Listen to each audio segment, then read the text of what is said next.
There is a crater somewhere in what used to be Washington, D.C., and sitting right at its center is an unexploded nuclear bomb.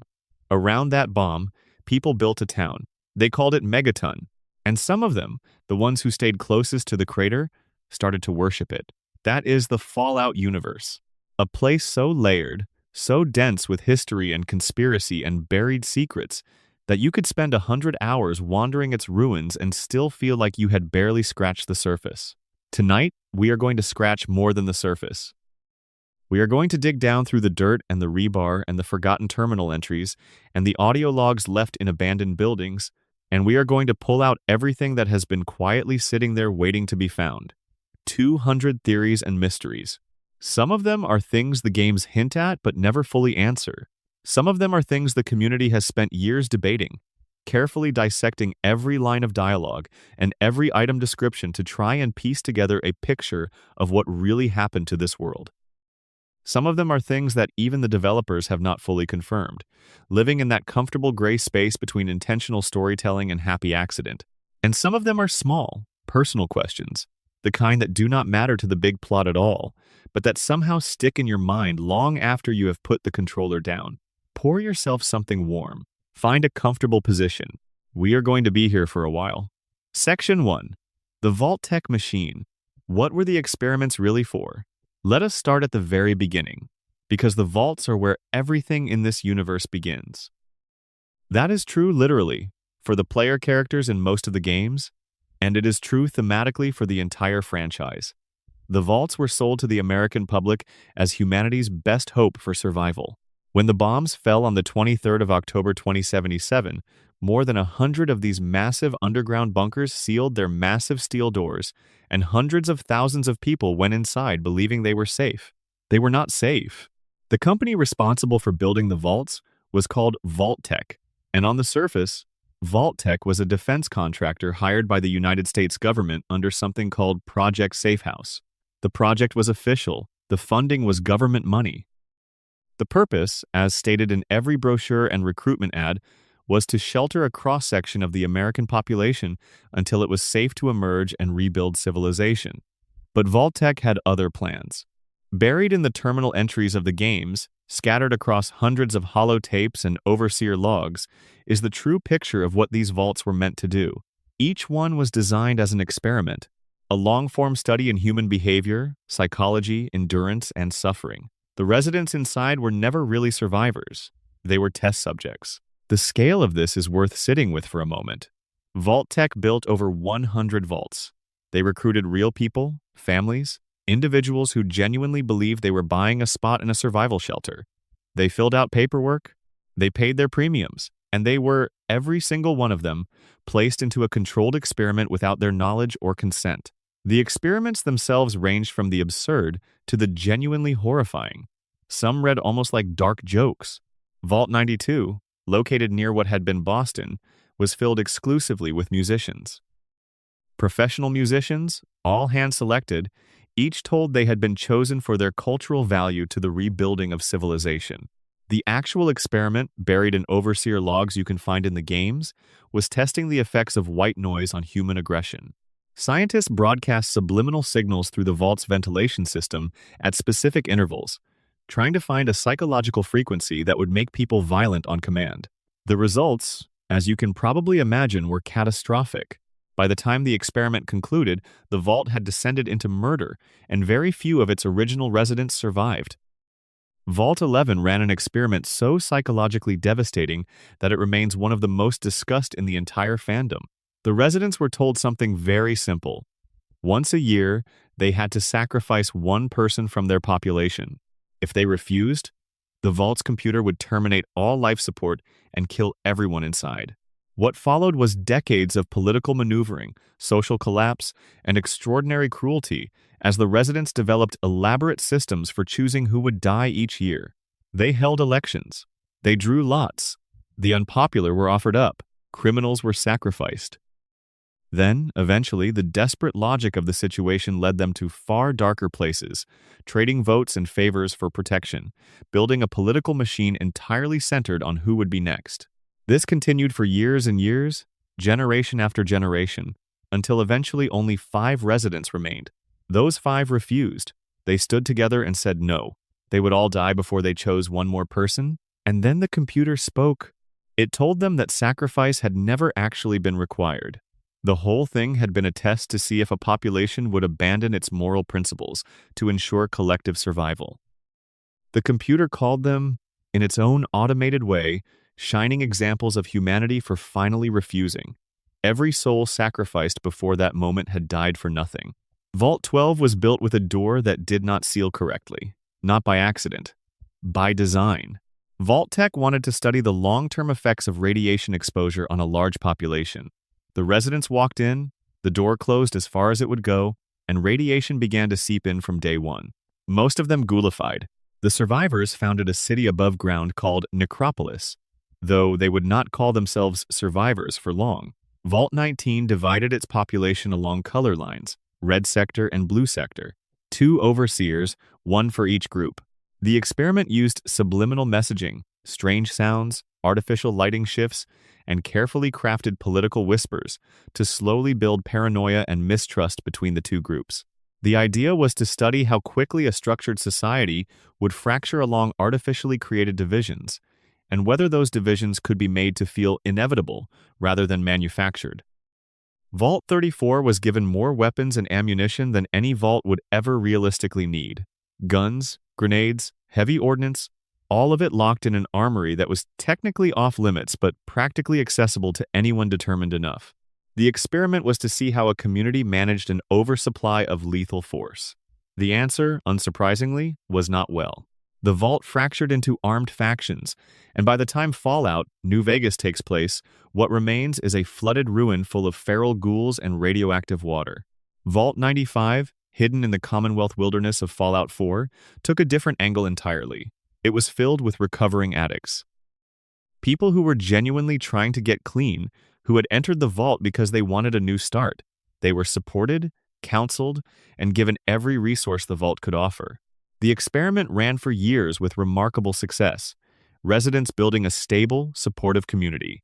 And then, 5 years in, a Vault-Tec operative who had been embedded among the residents as a mole revealed a hidden cache of chems. Watched what happened. The community unraveled almost overnight. Vault 51 inches. Appalachia never had a human overseer at all. Its artificial intelligence, a system called ZAX, was given total authority over the vault's residents. ZAX was instructed to find the most qualified individual to eventually become overseer using whatever methods it deemed appropriate. Over the course of decades, it manufactured increasingly extreme scenarios to test candidates. It pitted residents against each other. It withheld resources. It psychologically manipulated the entire population in service of its optimization algorithm. By the end, what ZAX had done to the people inside that vault went far beyond anything a human overseer would have been authorized to order. And then there is Vault 87, which connects to what would become one of the most important storylines in the series. This vault, located outside Washington, was fitted with FEV dispensers in its sealed chambers. The residents were exposed to concentrated doses of the forced evolutionary virus without warning, transforming them into super mutants. But we will come back to FEV in detail later. Now here is the question that floats over all of this, the one that the fandom has been wrestling with since the first game. What was the larger purpose? Why would any company build 100 experiments into survival shelters? What were they actually trying to learn? The obvious answer is data. Scientific data about human behavior under extreme conditions, data that would be extraordinarily difficult to gather any other way. Information about how societies function when they are sealed off from the outside world, information about what humans will do to each other when their options are constrained, information about the effects of radiation and psychology and scarcity and power structures in closed environments. But there is a second answer that the games hint at more and more as the series has progressed, and it is darker than simple scientific curiosity. Vault-Tec was not just doing research for its own sake. The research was pointed at something, a specific goal, because in the offices of Vault-Tec, and among the shadowy collection of powerful people who had actually funded and directed the project, there was a plan for what came after. The Enclave, America's deep state shadow government, had extensive ties to Vault-Tec. The two organizations shared personnel, shared resources, and shared a vision of what the post-war world should look like. And what they wanted was control. When the bombs fell and civilization ended, the people who had planned for it, who had positioned themselves in bunkers and oil rigs and hidden facilities, intended to emerge into a broken world and put themselves back in charge. The vaults were not built to preserve humanity. They were built to study it, shape it, and ultimately produce a managed population that could be directed by those who had survived above the chaos. The experiments were not random. They were, in the reading that many fans find most compelling, a long-term program for developing techniques of social control. Which psychological levers were most effective at keeping a population compliant? How much scarcity was necessary before people would do anything asked of them? What combination of fear and hope and manufactured purpose would make a group of people easy to govern? The vaults were laboratories for answering these questions, on real human beings, over generations. And then there is the question of the control vaults. Not all vaults ran disturbing experiments. A small number appear to have been genuine shelters, with no additional variables or hidden operators. Vault 101, the one the player character in Fallout 3 grows up in, was set up as a permanent isolation experiment. Its residents were never meant to leave, ever. The Overseer, who was actually a Vault-Tec operative, was instructed to keep the population sealed in regardless of outside conditions. But even this, which sounds at first like a straightforward albeit cruel experiment in isolation, has a subtler purpose. What happens to a society that believes, completely and sincerely, that the outside world is uninhabitable? What social structures emerge? What kind of loyalty is produced by manufactured dependency? And then there is the theory that some fans have pushed, carefully, quietly, about what all those control vaults might really mean. If the vast majority of vaults were running some form of harmful or destabilizing experiment, and a small number appeared to be running genuine preservation programs, then the control vaults were not evidence of Vault-Tec's good intentions. They were the control group, the untreated population against which the results of all the other experiments could be measured. The vaults, in this reading, were the largest controlled experiment in human history. And the people inside them were never anything except subjects. There are threads in this story that lead directly to the Amazon Prime Video Fallout series, which officially became canon when Bethesda confirmed it. In the show, Vault-Tec's upper management is depicted in a meeting in the months before the Great War, casually discussing experimental parameters for different vault populations while sipping coffee and making jokes. The show's reveals are significant enough that we will return to them throughout this script, because they settled some very old debates and opened up many new ones. But before we move on from the vaults, there is one mystery that does not get discussed enough. The Overseer program. Every vault had an Overseer. In Vault 101, the game guide confirms that the Overseer was a Vault-Tec operative, not a genuine resident, assigned to manage the experiment from the inside. This raises a question that cascades across every other vault in the games. How many Overseers knew what they were really doing? How many of them were aware that their population was a test group? Were the Overseers who ran cruel experiments doing so under explicit Vault-Tec instruction, or were they improvising based on circumstances that Vault-Tec had deliberately engineered? In Vault 11, the succession of Overseers who presided over the annual sacrifice ritual were all elected by the residents themselves, no planted operative necessary. The system was self-perpetuating once it started. Vault-Tec did not need someone in the room managing it. The experiment ran itself on human psychology alone. And in Vault 101, the Overseer's logs reveal a genuine human being struggling with the weight of what they had been asked to do. Someone who had come to genuinely care about the population they were managing, while still following their instructions. There is a tragedy in that which the game handles with some real subtlety. The final vault theory worth spending time on is the one about what Vault-Tec actually expected to survive. Given the scale of the experiments, given the sophistication of the research apparatus, given the connections to the Enclave and its plans for the post-war world, the question becomes this: who was Vault-Tec building all of this for? Who was supposed to emerge from the chaos with the data and use it? The most compelling answer is that Vault-Tec, or at least its highest-level operators, expected to be there themselves. Somewhere in the network of special vaults and hidden facilities, the executives and scientists and strategists who designed the whole system had reserved a place for themselves. A vault that was not an experiment at all, but a genuine, comfortable, well-stocked shelter from which the architects of the New World would eventually emerge to claim what they had prepared. Whether they actually made it, and what happened to them if they did, is a question the games have been dancing around since the beginning. We will come back to it. Before we go any further, drop a comment down below and let us know where in the world you are watching this from and what time it is there. There is something beautiful about knowing that someone on the other side of the planet is sitting in the dark listening to the same story. And if you are enjoying the atmosphere, subscribe. There is a lot more of this to come. Section 2. The Great War: Who Actually Pressed the Button First? On the 23rd of October 2077, at some point during what appears to have been morning on the west coast of the United States, nuclear weapons began to fall. The exchange lasted 2 hours. In those 2 hours, the civilization that had taken humanity thousands of years to build was reduced to ash and glass and the glowing ruins of what it used to be. The question of who launched the first missile is one of the oldest debates in Fallout lore, and for a long time, the honest answer was that the games did not explicitly say. The original Fallout games were created with a deliberately ambiguous framing around the Great War's origins.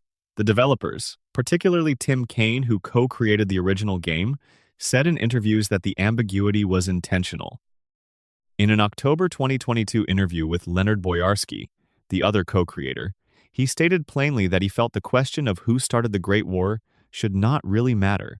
The point, he said, was that the war happened, that humanity was capable of it, that the reasons and the blame had been buried under 200 years of ash, and what remained was the consequence. But people kept asking, and eventually, Tim Kaine gave a more specific answer. In a 2023 interview, he said that his intention had been that China launched the first missiles, but that they did so as retaliation for something specific. The United States had been conducting illegal bioweapons research, and when that research was exposed, China's leadership decided the moment had come. They fired first, but in a context where the United States had already done something that could reasonably be called an act of war in itself. That was one answer. But it was never made canon in the games explicitly, and the Amazon series appears to have offered a different and significantly more alarming one. The Prime Video show, which Todd Howard confirmed is canonical to the games, builds toward a revelation in its first season that many fans had theorized for years, but that the games had never quite confirmed. Vault-Tec started the Great War. The corporation that sold survival shelters to the American public, the company that built the vaults and ran the experiments, appears to have been the entity that actually triggered the nuclear exchange. This makes a terrible kind of sense. Consider what Vault-Tec needed in order for its long-term plan to work. The company had invested enormous resources into building 100 vaults. It had cultivated relationships with the Enclave and with the shadow government of the United States. It had designed, at enormous expense, the infrastructure for a post-war civilization it intended to control. But all of that was only useful if the war actually happened. As long as the world remained intact, as long as nuclear conflict stayed a possibility rather than a reality, Vault-Tec's investment meant nothing. The vaults would sit empty, the experiments would never run, the data would never be gathered, and the people who had spent their careers and fortunes on this plan would be left with nothing but a network of very expensive underground bunkers. Vault-Tec had the motive. It arguably had the means, given its connections to military and government figures, and the show depicts its upper management as people who had entirely detached from ordinary human morality. People who sat in boardrooms discussing the experimental suffering of thousands of families with the same emotional weight they might bring to discussing a product launch. In the show, there is a meeting scene that is deeply unsettling precisely because of how mundane it feels. Vault-Tec executives are gathered with representatives from other major corporations, the kind of people who had bought their way into the continuity of government planning. They are discussing the post-war world as though it were a business opportunity. One of them mentions that the problem is timing. They have the vaults, they have the plan, but they cannot guarantee when or whether the war will actually happen. And the implication of what follows is that some of them, or someone among them, decided not to leave that timing to chance. Now, there is nuance here, because the show does not depict a single clean moment where one executive presses a button and the bombs start falling. The actual mechanics of how Vault-Tec might have triggered a nuclear exchange between the United States and China are complicated. The most likely reading is that someone within Vault-Tec's network, with access to sufficiently classified military systems, or perhaps with influence over political decision-makers who then acted in ways that created an unavoidable escalation, managed to push the world past the tipping point it had been balanced on for decades. The theory that ties several threads together goes like this. The United States and China had been moving toward nuclear war for years. Both sides knew it was possible. Both sides had military planners who had considered it, war-gamed it, prepared for it. The world was like a room full of dry wood, and everyone in it knew the room was dry. What it needed was a spark. Vault-Tec, or the people behind Vault-Tec, provided that spark. They may have falsified intelligence. They may have used their government connections to push a trigger-happy decision-maker into making a catastrophic choice. They may have compromised a communication system, created a false alarm, manufactured an incident that looked to both sides like the other side had already fired. Because here is the thing about nuclear deterrence. It only works if both sides believe the other side is rational. If one side believes the other has already launched, the logic of mutual destruction compels them to respond. You do not wait to verify. You respond immediately or you lose your ability to respond at all. The system is designed so that doubt is fatal. And that means a sufficiently sophisticated bad actor with access to the right information systems could potentially trigger a war between two nuclear powers without either side ever actually choosing to start one. The Zetans get mentioned at this point in any thorough discussion of the Great War, because there is a piece of content in Fallout 3 that is difficult to simply ignore. The Mothership Zeta DLC includes an audio log left by an ancient abducted human named Giles Wollstonecroft that contains a heavily damaged recording of what appears to be soldiers describing some kind of encounter just before the bombs fell.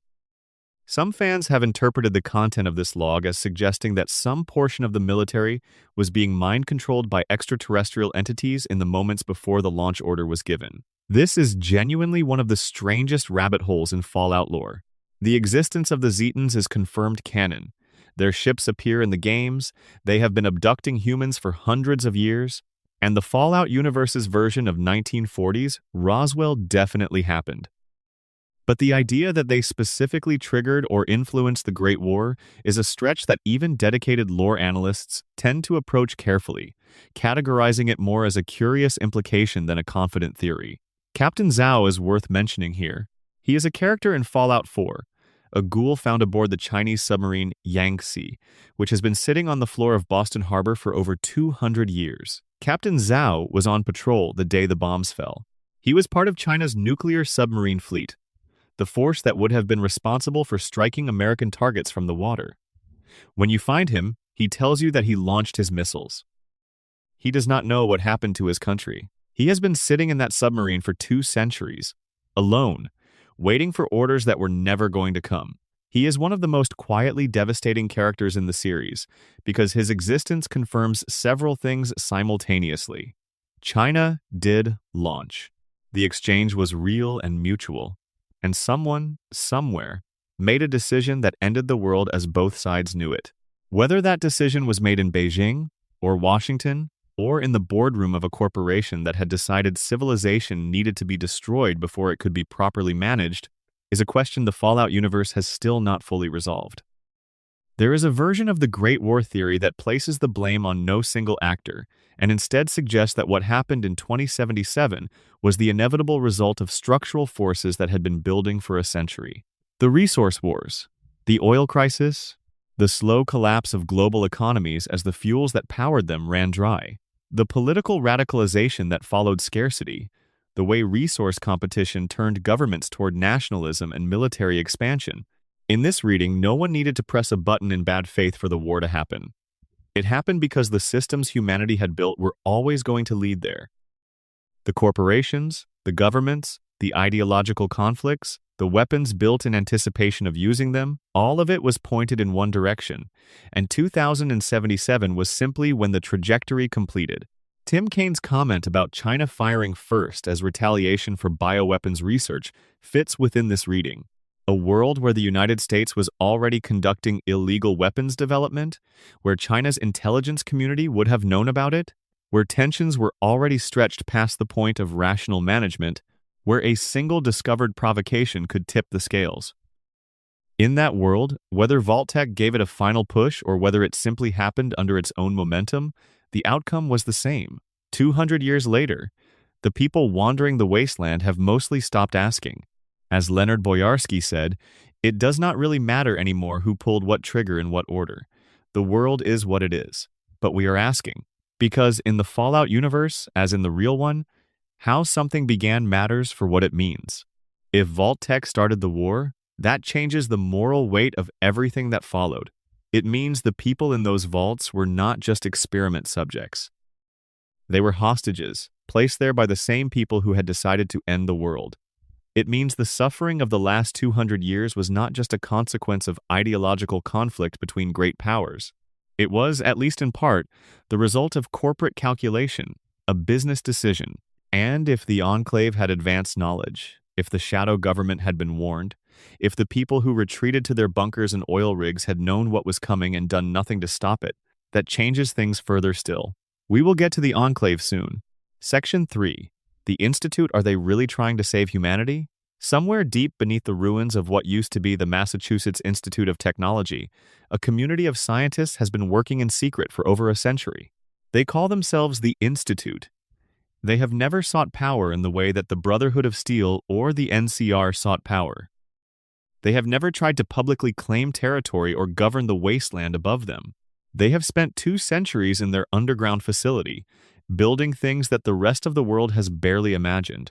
And the question the Institute poses to the player character in Fallout 4 is one of the most genuinely complex in the series. What do they actually want?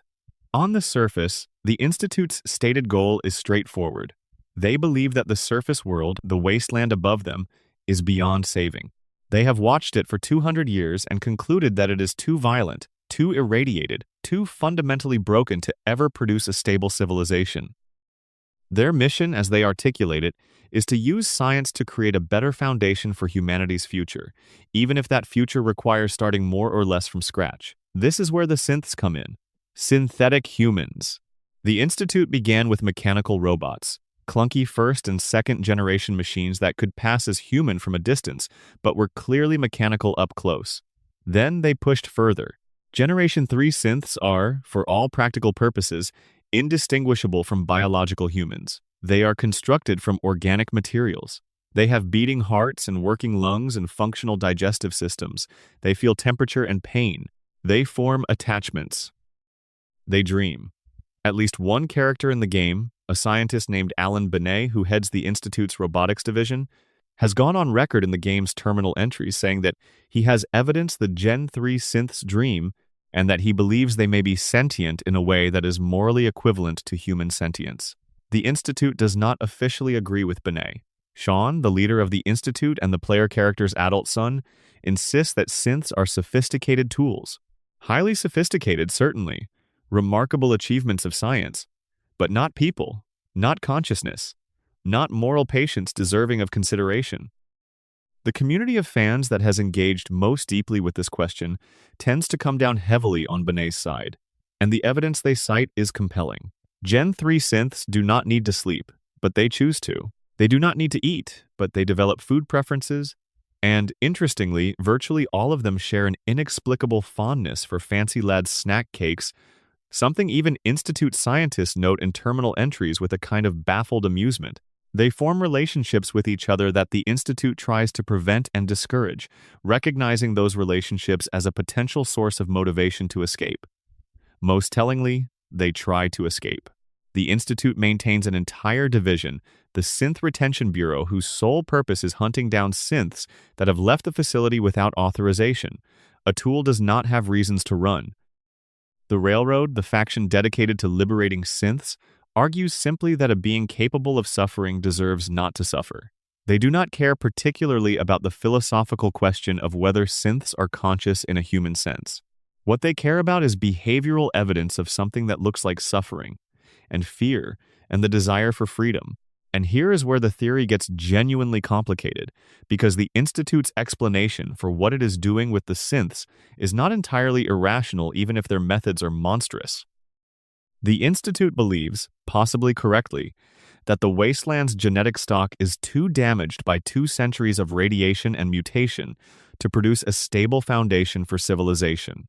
Their plan, as articulated by Sean and confirmed through various terminal entries, is to eventually use their synth technology and their controlled population to create a new, cleaner, healthier version of humanity.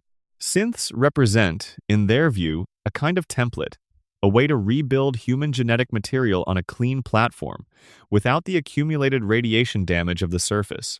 This is, in the most clinical possible framing, not an insane plan. If you accept the Institute's premise, if you believe with them that the surface world is irrecoverably broken and that the only way forward requires essentially replacing the existing human population with something cleaner, then their methods make a terrible kind of sense. The experiments on synths, the abductions of surface dwellers whose genetics they want to study or incorporate, the cold institutional indifference to suffering that runs through everything they do.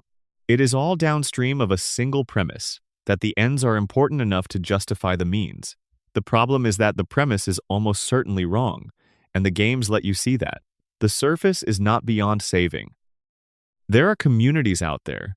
There are people building things, forming governments, developing culture. The NCR in the West, whatever its flaws, is a genuine attempt at rebuilding civilization on democratic principles. Diamond City, the town built in the old Fenway Park Stadium in Fallout 4's setting, is a real community with a real economy and real social dynamics. People are living, not well, in many cases, not safely, but they are doing things that human beings do, creating meaning in difficult circumstances, which is something the Institute has decided they are incapable of. There is a theory in the fan community that the Institute's 2-century isolation has done something to it psychologically. That having lived underground, cut off from the surface world except through surveillance and occasional raids, the scientists inside have developed a distorted picture of the world above them. They see the worst of it. They see raider violence and feral ghouls and radiation sickness. They do not see, or they refuse to see, the communities building walls and growing crops and teaching their children. Their worldview has calcified around the worst-case scenario, and they have structured their entire civilization around that calcification, building something genuinely impressive in service of a conclusion that may have been wrong from the beginning. There is also the question of what Sean knew, and when he knew it. Sean was the baby of the player character, the infant snatched from Vault 111 by the Institute before the player's character woke up from cryosleep. He was taken as an infant, raised entirely within the Institute, and eventually rose to lead it. He grew up without a family in any normal sense, raised by the institution that had stolen him, and became the face of everything that institution stood for. By the time you find him in Fallout 4, Sean is an old man dying of cancer. He has known you were in the vault all along. He has known your cryosleep pod was functional and that you were alive. He chose, for decades, not to wake you up. He waited until his own death was approaching before using you as a tool to resolve the Institute's succession problem, because he needed someone from outside to come in and evaluate things with fresh eyes, and also, perhaps, because some part of him wanted to see his parent before he died. The emotional complexity of this is real, but it does not change the moral calculus of what the Institute has done. It only makes Sean more understandable as a person while leaving the institution he built undefended. The deepest version of the Institute theory, the one that really sticks in the mind, goes like this. What if Sean is right that the surface cannot be saved? What if 200 years of radiation and violence really have damaged humanity beyond recovery, at least in its current form? What if the only honest answer is that civilization as humanity knew it before 2077 is not coming back, and that the choice is between a slow, grinding decline and something like what the Institute is proposing? This is the trap the game sets for you, because the Institute is horrible, and the things they do are indefensible, but the question they are asking is not obviously stupid. And that discomfort, that inability to simply dismiss what they are doing as evil without grappling with the argument underneath it, is what makes Fallout 4 something more interesting than a straightforward story about fighting a clearly bad organization. The synth question connects to something older and deeper in science fiction. Whether a created being has rights, whether consciousness is something you can engineer. Whether the difference between a human being and a synthetic copy of one is philosophically meaningful if the synthetic copy has the same experiences, the same memories, the same desires, the same suffering. Philip K.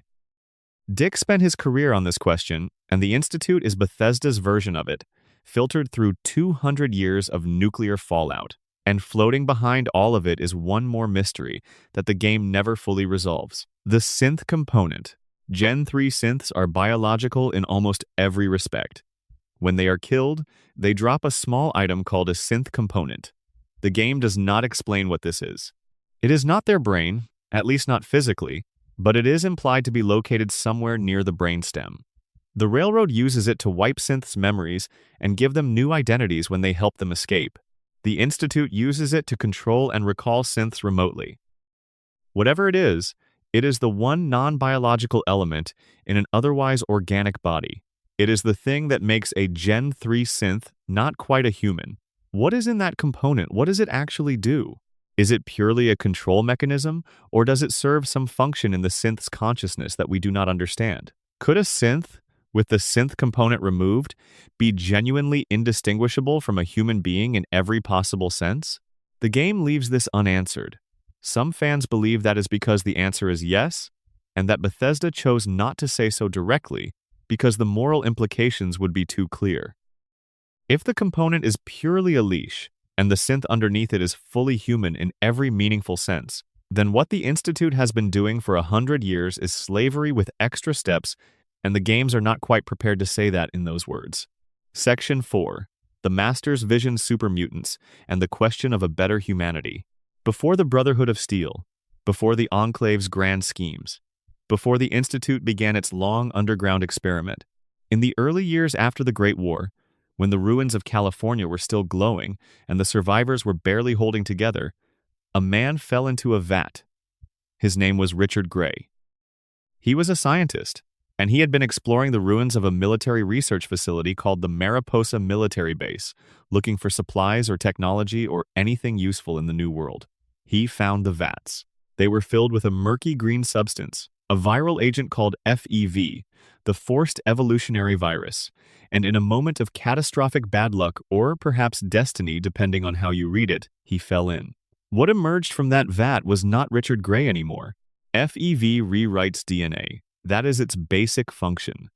It was developed by Vault-Tec Corporation, the preeminent defense contractor of pre-war America, as part of the arms race against China's bioweapons program. The original goal was to create the perfect soldier, something with enhanced strength, enhanced endurance, enhanced healing, and the durability to operate in environments that would kill an ordinary human.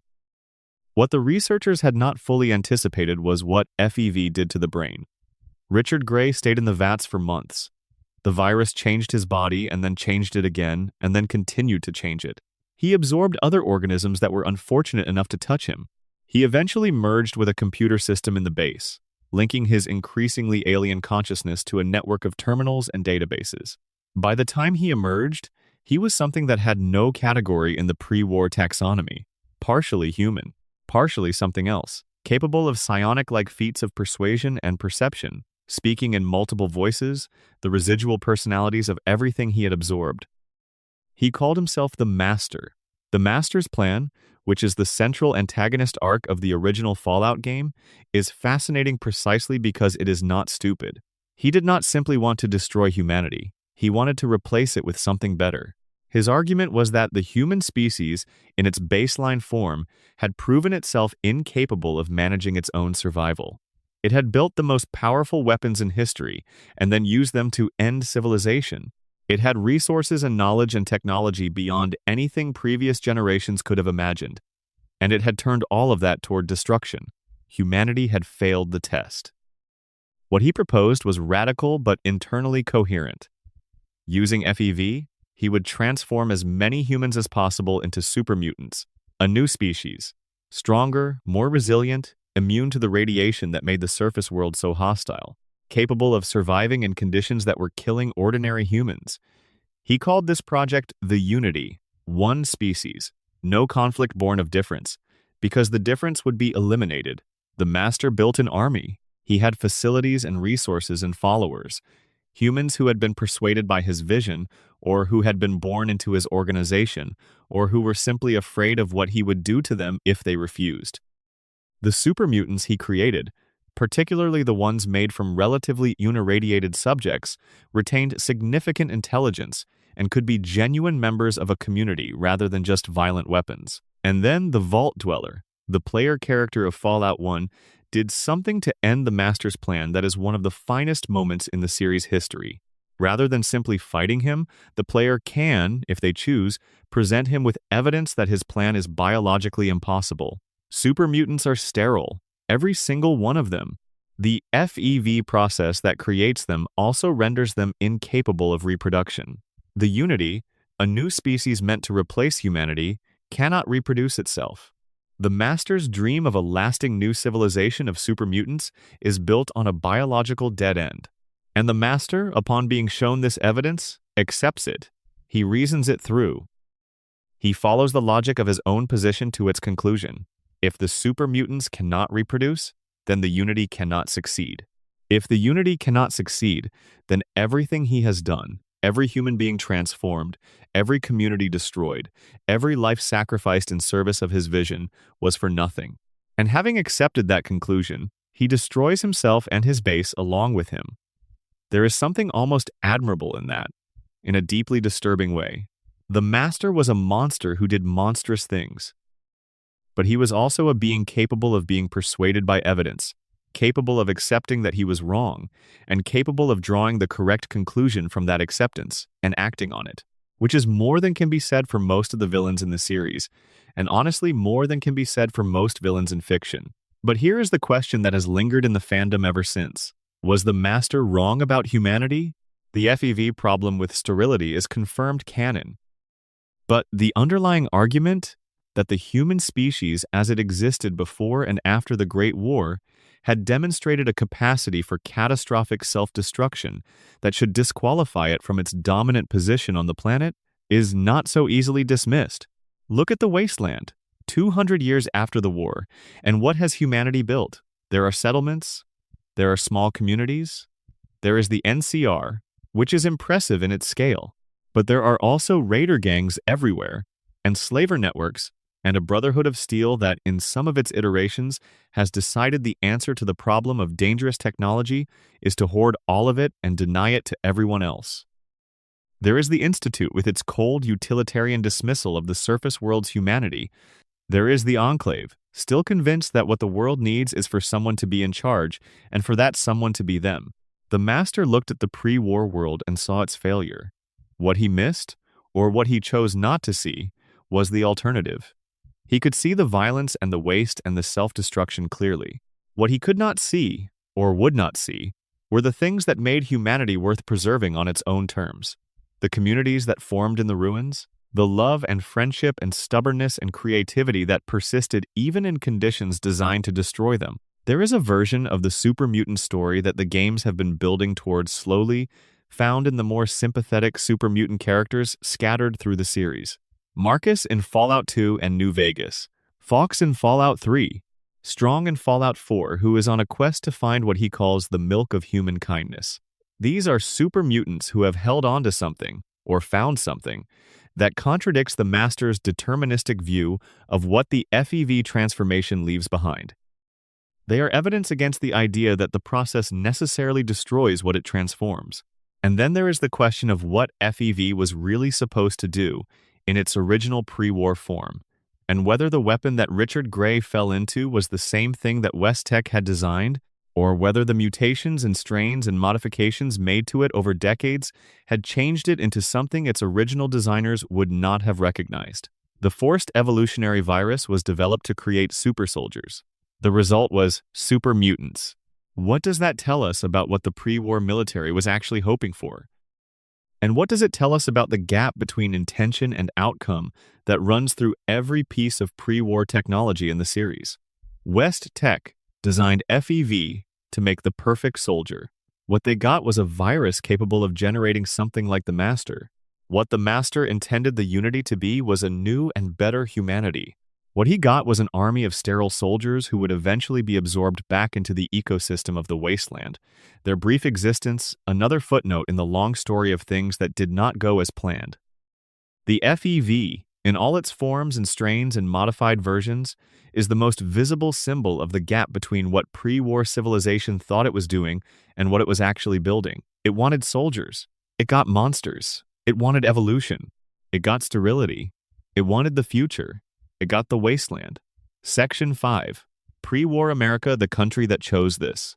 One of the things that Fallout does extraordinarily well, better than almost any other fictional universe, is make you feel the weight of the world that was lost. The 1950s retrofuturism of the aesthetic is not just style, it is argument. The world that ended in 2077 looked cheerful and optimistic on the surface, all gleaming robots and nuclear-powered cars and bright neon advertisements for things like Nuka-Cola and sugar bombs. It had the visual language of a world that believed in itself, a world in love with its own progress. And underneath that visual language was something very dark. The United States of Fallout's pre-war era was not a democracy in any meaningful sense by the time the bombs fell. It maintained the forms of democracy, elections and branches of government and constitutional language, but the actual power structure had been hollowed out decades before 2077. The resource wars, which began in the 2050s as global oil and uranium supplies began to run out, had pushed the country toward an increasingly authoritarian posture. Civil liberties were curtailed. The free press was suppressed. There was a House Un-American Activities Committee, modeled on the real one from the 1950s, that was essentially a political police force by the 2070s. The military had expanded to dominate the government rather than serve it. Corporate power had grown to the point where companies like Vault-Tec and Westtech and Poseidon Energy were effectively co-governing with elected officials, setting policy in areas that affected them, funding candidates, placing their own people in regulatory positions. The dividing line between the government and the corporate sector had become more or less meaningless, and the ideology that had driven the country, a version of American exceptionalism that had started as a genuine belief in democratic values and had curdled, over decades of war and scarcity and propaganda, into something closer to empire? The annexation of Canada, which the games have documented in detail, was not a negotiated agreement or a voluntary union. It was a military occupation. Canadian civilians were placed in internment camps. Their resources were seized. Their resistance was suppressed with extreme force. Soldiers who committed atrocities against Canadian civilians were depicted in propaganda as liberators. The process began in the 2050s, as the resource wars made Canada's vast natural reserves increasingly valuable to its powerful southern neighbor. By 2067, American military presence in Canada had grown to the point where it was occupation in everything but official name.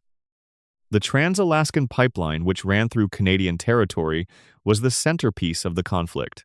When Canadian resistance groups sabotaged it in 2072, the United States used the incident as the justification for formal annexation. Canada became what American propaganda cheerfully called Little America, and what Canadian citizens living under occupation called something else entirely. There is a loading screen in Fallout 3 where the game almost offhandedly mentions that the American military executed Canadian dissenters in the streets, and soldiers filmed themselves doing it and sent the footage home. This detail is easy to miss, buried in the volume of lore the game contains. But it is worth stopping on, because it describes something that sounds less like the rhetoric of a democracy defending its interests and more like what authoritarian states have historically done to populations they have decided do not fully count as people. The Fallout TV series has been expanding on this, with its depiction of pre-war Canada running through the backstory of several characters, particularly in its second season. The treatment of Canadians as second-class citizens in their own country, the brutality of the occupation, the propaganda machine that depicted the whole thing as a generous offer of American membership in a club everyone should be grateful to join, all of this maps clearly onto historical patterns that audiences bring their own knowledge to. The bioweapons program is another piece of this picture. Tim Kaine's account of why China fired first in the Great War involves the discovery of American biological weapons research. The United States was developing agents capable of targeting specific genetic profiles. Weapons designed not just to kill but to select who they killed. The FEV program, before it became the FEV that Richard Gray fell into, had components that were oriented in this direction. The ability to modify a virus so that it affected certain types of DNA and not others is the same basic capability that, applied differently, could produce the ethnic bioweapon that China accused the United States of developing. This is not a small thing in the context of the Fallout universe. It means that the country whose destruction is mourned throughout the series, whose flag the Brotherhood of Steel still carries and whose anthem the Enclave still plays, had been actively working on tools for selective genocide, not as a fringe program or a rogue operation, but as official government-funded research conducted at a major military base. The Enclave, which positioned itself as the true continuation of the United States government, knew about all of this. It was the shadow government. It was in the room for the decisions that shaped the pre-war world. Which means the ideology it carried forward into the post-war world, the idea that pure Americans deserve to reclaim the country, and that mutated wastelanders were not full humans and could be culled or displaced as necessary, was not a post-war aberration. It was the logical extension of things the government had already been moving toward before the bombs fell. The pre-war health and happiness propaganda, the smiling families and atomic-powered household appliances, and the optimistic science fiction aesthetic that defines the Fallout visual world, was covering something. The society that produced Vault-Tec's experiments and West-Tech's bioweapons program and the annexation of Canada was not a society that had lost its way. It was a society that had followed its way very precisely and arrived somewhere it had been heading for a long time. There is a question the series keeps returning to, sometimes directly and sometimes through implication. Was the world that ended in 2077 worth preserving? The Brotherhood of Steel tends to say yes. The Enclave says yes very loudly. The new California Republic, in its better moments, says we can take the good parts and rebuild without the bad. The followers of the Apocalypse, one of the oldest factions in the series, say that the pre-war world was a warning, not a template, and that whoever rebuilds civilization has a responsibility to learn from it. The followers of the Apocalypse are perhaps the most quietly important faction in the series for this reason. They are not powerful. They do not have armies or fortifications or advanced technology. What they have is a commitment to preserving knowledge and to treating medicine and education as public goods rather than tools of control. They believe simply and genuinely that if you want to build something better from the ruins, you start by asking honestly what went wrong. And what went wrong, the Fallout universe suggests in every detail of its pre-war world, was not just the bombs. The bombs were a symptom. What went wrong was a civilization that chose, repeatedly and systematically, to prioritize power over justice. That chose corporate interests over human welfare. That chose the convenience of propaganda over the difficulty of truth. That built its survival plan on the suffering of the people it was pretending to protect. The Great War was not an accident. It was the bill coming due. Section 6. The Brotherhood of Steel, Guardians, or Hoarders. 3 days before the bombs fell, Captain Roger Maxson of the United States Army did something remarkable for a military officer. He refused an order. Not a direct order from a commanding officer in his chain of command, but something deeper than that. He refused the implicit order of the system he served, the order to look away. Maxson had been stationed at the Mariposa military base in California, assigned to a unit tasked with overseeing the security of a classified research project. The project was the FEV program. West-Tec scientists were conducting human experiments. People from outside the base were being brought in and exposed to the forced evolutionary virus, and what happened to them was not military-grade enhancement. It was mutation and suffering and death. The official position of everyone above Maxson in the chain of command was that this was necessary, sanctioned, and not his concern. Maxson disagreed. He interrogated the scientists. He executed some of them. His commanding officer, Colonel Robert Spindle, could not process what they had found and eventually killed himself. And Maxson, left in charge of a unit of soldiers who had just mutinied against the United States government, sent a radio transmission confirming their secession and then waited to see what would happen. 3 days later, the bombs fell. Maxson led his unit, along with their families, through the devastated landscape of California to a pre-war bunker called Lost Hills. Over the following years, he began building something. He was a soldier who had spent his career serving an institution he had ultimately found to be indefensible, and now he was trying to build something worth serving instead. He called it the Brotherhood of Steel. The Brotherhood's founding ideology, as Maxson articulated it, had two pillars. First, preserve knowledge and technology. The pre-war world had been destroyed in large part by powerful technology in the hands of people who did not understand or care about its implications. If civilization was going to be rebuilt, it needed the people doing the rebuilding to understand what they were working with. Second, prevent any single entity from gaining the kind of technological advantage that could be used for domination. Technology should not be a weapon of control. It should be a tool for everyone. This is a genuinely admirable founding vision, and for the first generation of the Brotherhood, under Maxson's direct leadership, there is evidence it was actually practiced. Then Maxson died. He died of cancer in 2135, only about 60 years after founding the organization, and the gap between his vision and what the Brotherhood became afterward widened with every subsequent generation of leadership. The problem was structural. Maxson had built an organization dedicated to preserving technology, and technology is a finite resource in the post-war world. The Brotherhood's response to the scarcity of pre-war tech was to compete for it aggressively, to hoard it rather than distribute it, and eventually to develop an ideology around the idea that ordinary wastelanders were not qualified to have it. The Brotherhood in this reading took a genuine concern about dangerous technology and turned it into a justification for their own elite position. Different chapters of the Brotherhood have handled this tension very differently. The West Coast Brotherhood, the original chapter out of Lost Hills, became increasingly isolationist and dogmatic over time. By the era of Fallout and Fallout 2, it was a faction that had essentially calcified around its own traditions, more interested in maintaining internal hierarchy than in engaging with the outside world. It fought a devastating war against the NCR over the next century, a war that damaged it severely and forced it to reconsider its position in the world. The East Coast chapter, founded when Elder Owen Lyons was sent from the West Coast to search for technology and never quite returned in the way his superiors intended, went in an entirely different direction. Lyons looked at the capital wasteland and decided that the Brotherhood's first obligation was to the people living in it. He redirected his chapter's resources toward protecting civilians, fighting super mutants, and providing a degree of security to communities that would otherwise have had none. His superiors back in California considered this a betrayal of the Brotherhood's mission, a diversion of resources away from technology acquisition and toward charity work they had no interest in funding. The question of whether Lyons was right is one of Fallout 3's central arguments, and it does not resolve cleanly. His intentions were clearly good, and the communities he protected clearly benefited.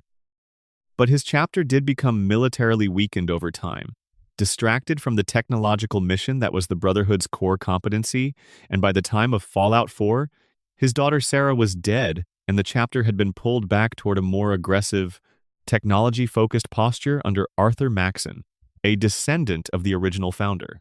Arthur Maxson is, in many ways, the Brotherhood at its best and worst simultaneously. He is genuinely skilled, genuinely brave, genuinely committed to what he believes in. He killed his first super mutant at an age when most kids are playing games. He unified a fractured chapter and restored it to military effectiveness. He has a vision for the Brotherhood's role in the world that is clear and coherent. That vision, unfortunately, involves the Institute's destruction, the seizure of all advanced technology in the Commonwealth, and the execution of synths on the grounds that they represent a threat to humanity's survival. He is not wrong that the Institute has done terrible things. He is not wrong that uncontrolled advanced technology in the wasteland creates dangers. But his methods, and more importantly his epistemology, the way he has decided which questions are settled and which beings deserve moral consideration, place him firmly in the tradition of the Brotherhood at its most troubling. The theory about the Brotherhood that the community has found most provocative over the years is the one that suggests the organization, despite its genuine founder, has become a mirror image of what it was founded to oppose. Maxson created the Brotherhood because he found an institution conducting human experiments in secret, serving the interests of power rather than the people it was supposed to protect. The Brotherhood in its later iterations hoards technology in secret, serving its own institutional interests rather than the wasteland communities that need what it is withholding. There is a piece of lore that crystallizes this tension beautifully. In Fallout 1, the Brotherhood of Steel has a medical device called the Autodoc, capable of treating conditions that would be death sentences anywhere else in the wasteland. The Brotherhood does not share this technology with the communities around Lost Hills. They guard it, use it for their own members. And when the Vault Dweller, the player character, needs medical help from outside the Brotherhood, they are charged caps for it. Compare this to what Roger Maxson said when he founded the organization. He spoke about being the catalyst for humanity's rebirth, about collecting knowledge so that it could be used, eventually, to help everyone. The distance between what he envisioned and what the Brotherhood became is one of the most quietly devastating things in the series. And yet, the Brotherhood fights. When super mutants were overrunning the capital wasteland in Fallout 3, it was the Brotherhood that held the line. When the Enclave came for Project Purity, it was the Brotherhood that stood against them. When the Commonwealth faced the Institute's abductions and the super mutant populations that plagued its settlements, it was the Brotherhood that showed up with power armor and plasma rifles. For all its philosophical problems, the Brotherhood does the thing that needs to be done in a world where monsters are real and organized violence is the only check on organized violence. Perhaps the most honest assessment is that the Brotherhood of Steel is exactly what happens when a genuine founding vision is maintained through institutions rather than values. Maxson's values created something worth creating. His institutions outlasted his values. And what the Brotherhood is at any given moment depends entirely on whether it has a leader who can remember what the thing was actually for. Section 7. The Lone Wanderer, the Chosen One, the Courier, are our heroes connected? Here is a theory that the Fallout community has been quietly building for years, assembling it from scattered details across the games, from hints in dialogue and item descriptions, and the strange recurring patterns that run through the series' most important characters. What if the protagonists of the major Fallout games are not just narrative conveniences, blank slates onto which each game projects its story? What if they represent something in the world's lore itself? What if there is a reason that the universe keeps producing people like this? Let us start with what each of them shares. The Vault Dweller of Fallout 1 comes from Vault 13, a regular vault in California, sent out because the vault's water chip has failed. They are initially motivated by nothing more complicated than the need to find a replacement part. They end up defeating the Master and destroying the Unity.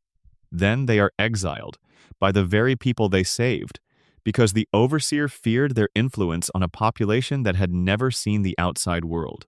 The Chosen One of Fallout 2 is the Vault Dweller's grandchild, from a village called Arroyo, sent out on a quest for a GECK, a Garden of Eden creation kit, that their village needs to survive.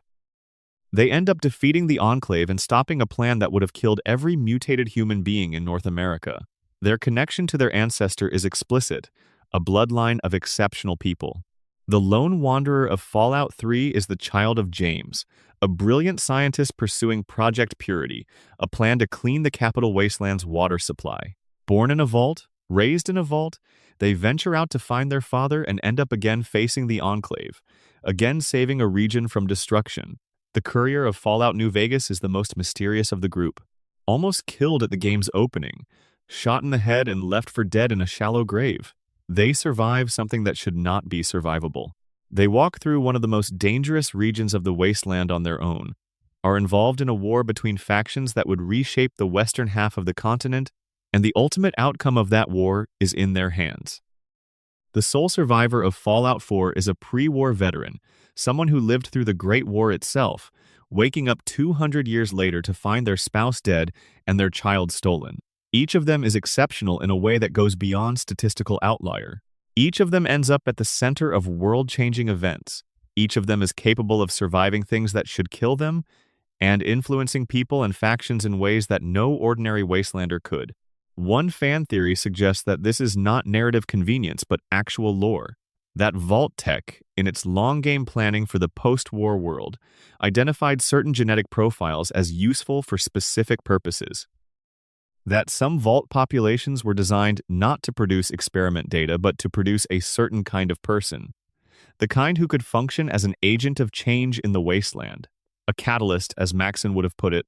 This is speculative, but it fits with what we know about Vault-Tec's scope and ambition. A company that designed over 100 social experiments surely considered the question of what kind of person emerged from them. What if some vaults were designed specifically to select for traits? Resilience, adaptability, the capacity for moral reasoning under extreme pressure, the ability to build relationships across factional lines. What if the Vault Dweller of Fallout 1, the child of Vault 13, was the result of a breeding and selection program running for 2 generations before the bombs even fell? The Chosen One's bloodline connection to the Vault Dweller makes the genetic theory stronger, not weaker. There is something specifically in that family line that produces extraordinary people, and the family continues to produce them, which suggests either remarkable luck or something more intentional. There is also the question of what happens to these characters after their games end. The Vault Dweller was exiled. The Chosen One returned to Arroyo. The Lone Wanderer's fate was left to the player's imagination. The Courier survives whatever ending the player chooses. The sole survivor has their own complex endings, but each of them is, by the end of their story, someone the Wasteland cannot ignore. Someone who has changed things at a scale that a single person almost never does. Some fans have developed a more mystical version of this theory, one that aligns poorly with the series' generally materialist worldview, but which has a certain emotional resonance. The idea that the Wasteland itself produces these people, that the world, having been broken in a specific way, generates specific antibodies, that the catastrophe that created the post-war world also creates, in its survivors and their descendants, the capacity to address it, not through divine intervention or cosmic design, but through the simple logic of selection. The conditions of the Wasteland are so extreme that what they select for over generations are exactly the traits that make a person capable of operating within them at the highest level. And the traits that make a person capable of functioning in the Wasteland are, it turns out, precisely the traits you need to change it. Adaptability, persistence, moral seriousness, the ability to see past factional loyalty to the actual question of what is right, the capacity to take a terrible situation and find the action that makes it better rather than the action that keeps it stable. The Courier of all the protagonists fits most interestingly into this framework. Because the Courier should be dead, they were shot in the head twice and buried. That they survived is not explained by genetics or special training or any ordinary form of human resilience. There is a Fallout New Vegas theory that runs in a different direction entirely, suggesting that the Courier's head wound changed them in ways that are relevant to how they operate in the game's world. The brain damage, and whatever Dr. Mitchell did to repair it with that device at the start of the game, may have produced something unusual, an ability to process risk differently. An emotional detachment from outcomes that makes the enormous stakes of the game's choices feel navigable rather than paralyzing. Dr. Mitchell, the doctor who saves the Courier at the start of New Vegas, is himself an interesting figure. He is a retired doctor living alone in Good Springs, and he has the equipment to treat a double gunshot wound to the head, which is not equipment you expect to find in a small frontier settlement. He does not explain where it came from. He does not explain why he is there. He treats the Courier, takes care of them while they recover, and sends them on their way. His exact role in the story is never elaborated on, but the community has spent considerable time asking what exactly his story is and how he ended up in exactly the right place at exactly the right time. Section 8. Creatures of the Wasteland: What Science Made and What It Means. The Wasteland is full of things that should not exist. Some of them are clearly the product of radiation, the spontaneous mutation of species that survived the bombs and adapted to the new environment over 200 years. Bloatflies and rad scorpions and mirelurks, creatures that the Wasteland produced from its own resources, working from the raw material of animals that had existed before. But some of them were made, deliberately, by people who looked at the pre-war world's most capable predators and asked how they could be improved. The Deathclaw is the most famous of these, and its origin is one of the clearest examples of the gap between what pre-war science intended and what it produced. The base animal was a Jackson's chameleon, not a large or particularly dangerous creature, a lizard native to East Africa, introduced to the United States as a pet species decades before the war. The U.S. Military wanted something different. They wanted a biological weapon for close quarters combat, something that could be deployed in hostile environments where human soldiers could not go, something with enough intelligence to follow orders but enough aggression and physical capability to be genuinely useful as a weapon. They took the chameleon as their starting point because they wanted something with a reptilian body plan, a degree of environmental adaptability, and the chameleon's natural camouflage capability, however limited the actual chameleon's version of that capability is. Then they added genetic material from a variety of other sources, enhanced the whole thing with FEV to push the physical traits to their maximum expression, and created something that stood almost 10 feet tall, moved with horrifying speed, had claws capable of tearing through power armor, and possessed enough intelligence to be genuinely strategic in combat. Then the bombs fell and the Deathclaws escaped, and 200 years later, they are one of the defining features of the wasteland landscape. There is a sub-story within the Deathclaw lore that receives less attention than it deserves. In Fallout 2, the Enclave conducted experiments on a specific pack of Deathclaws using a variant of FEV designed to enhance intelligence. The experiment succeeded beyond anything the researchers had expected. The pack developed intelligence comparable to or exceeding adult human intelligence. They formed a complex social structure. They developed language. They were, by any reasonable measure, people. The Enclave killed them. As soon as the researchers determined the extent of what they had created, the decision was made to destroy the entire pack. Because a highly intelligent Deathclaw that could communicate, organize, and potentially advocate for its own interests was not a weapon. It was a problem. There is a named member of this pack that you can meet in Fallout 2, a Deathclaw called Gruthar, who leads a small community of his enhanced packmates at a place called Vault-13. If the player has done nothing to protect this community before triggering a certain story event, they arrive to find everyone dead. If they have taken steps to establish protection, they can sometimes save some of the pack. The game lets you have a full conversation with Gruthar, and he is thoughtful and curious and genuinely trying to build something safe for his people in a world that wants to kill them. The broader creature lore connects to a question the series has been building towards since its beginning. How many of the Wasteland's monsters are actually monsters? The rad scorpion is just a scorpion that got very large and very irradiated. The bloatfly is just a fly. The mirelurk is a crab or lobster that the radiation of 200 years of fallout turned into something barely recognizable. These are not malevolent creatures pursuing evil ends. They are animals, doing what animals do, in an environment that was not of their making. The Night Stalker, created at the Big MT facility by splicing rattlesnake DNA with coyote DNA, is a predator that hunts in packs and is significantly more dangerous than either of its component species. It was an experiment in hybrid biology. It escaped, or was released, and made the Mojave its territory. From its perspective, if it has anything like a perspective, it is simply living. The fact that it was made in a laboratory is irrelevant to its daily existence. The centaur is perhaps the most disturbing of the wasteland's created creatures. A mass of FEV mutated biological material, incorporating multiple human beings and possibly other animals into a single organism, which lacks individual consciousness in any recognizable sense but clearly has something like basic drives and responses. Centaurs were created as a byproduct of the Master's work with FEV, and they represent the most horrifying possible outcome of the virus's tendency to incorporate any biological material it comes into contact with. There is a running thread through all of this that connects back to the pre-war world and its relationship to the natural world.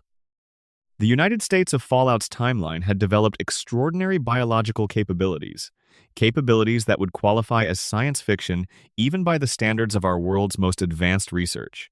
And it used those capabilities almost exclusively to make weapons, to make things that could kill more efficiently, in more targeted ways, with more devastating effect. The Deathclaw was meant to kill. The forced evolutionary virus was meant to kill. The bioweapons program that Tim Kane's account suggests triggered China's decision to fire was meant to kill selectively and at scale. The natural world of the Fallout universe, the animals and plants and ecosystems that existed before the war, were background to a civilization that was primarily interested in finding better ways to destroy things. And then the bombs fell, and the irradiated remnants of that civilization continued, in a broken way, to do what it had always done: The wasteland's horror is not primarily the radiation. It is the fact that so many of the most dangerous things in it were made by people, deliberately, for purposes they thought were good enough to justify the consequences. Section 9. The Enclave's long shadow, America's secret government. The Enclave. The faction that calls itself the United States of America. The people who were in the room for every terrible decision the pre-war government made, and who have spent 2 centuries deciding that what the world needs is exactly more of what destroyed it. They began as the shadow government, the invisible tier of power that operated behind and within the official apparatus of the United States, comprising the president and the joint chiefs of staff and key industrialists and generals and politicians and scientists. The people who had built the real infrastructure of American power and who had decided, decades before the bombs fell, that the ordinary mechanisms of democracy were inconvenient constraints on what needed to be done. The Enclave made contingency plans. They built bunkers, not public ones, but private facilities for themselves and their families and the people they had decided were worth saving. The presidential oil rig off the California coast, the congressional bunker in the Capitol wasteland, hidden facilities scattered across what was once the continental United States. The people who ran the country in secret secured their own survival before the country itself knew that survival was necessary. This detail is worth sitting with. The Enclave knew the war was coming, not just in the abstract, in the way that anyone paying attention to geopolitics in 2077 might have suspected. They knew it specifically enough to make detailed preparations. Whether they knew because they were planning to trigger it, or because their intelligence capabilities were good enough to see it coming before the public did, or both, is one of the questions the series has been circling for 3 decades. In Fallout 2, the Enclave is the primary antagonist. They are operating from the presidential oil rig. They have maintained functional military and scientific capability across 2 centuries, and their plan for the post-war world is both ambitious and genocidal. President Richardson, who runs the show in Fallout 2, has developed a modified version of FEV called FEV Curling 1-3, a strain specifically engineered to kill any human being with genetic mutations in their DNA, which, after 2 centuries of radiation exposure, is essentially every human being on the planet who is not either a Vault dweller or an Enclave member. Richardson's plan is to release this strain into the water supply and kill approximately everyone, leaving only the genetically pure Enclave population to inherit the world. The logic is, again, not entirely irrational within its own premises. If you believe, as Richardson does, that the mutated survivors of the wasteland are simply too damaged to ever produce a healthy civilization, and if you believe that the Enclave's preserved pre-war genetics represent a clean starting point, then eliminating the competition is just resource management. Cold, monstrous resource management, but comprehensible in a frightening way. The Chosen One stops this. The oil rig is destroyed. The Enclave's California operation is effectively ended, but the organization was never centralized in one location. There were other facilities, other survivors, and they regrouped. Fallout 3 brings the Enclave to the Capitol wasteland, operating now from Raven Rock and seeking control of Project Purity, the Jefferson Memorial's water purification system. President Eden of the Fallout 3 Enclave is, in one of the series' best reveals, an artificial intelligence. He is not a surviving human leader but a computer that has been running the Enclave's East Coast operation for decades, playing president to a faction that does not realize it has been following a machine.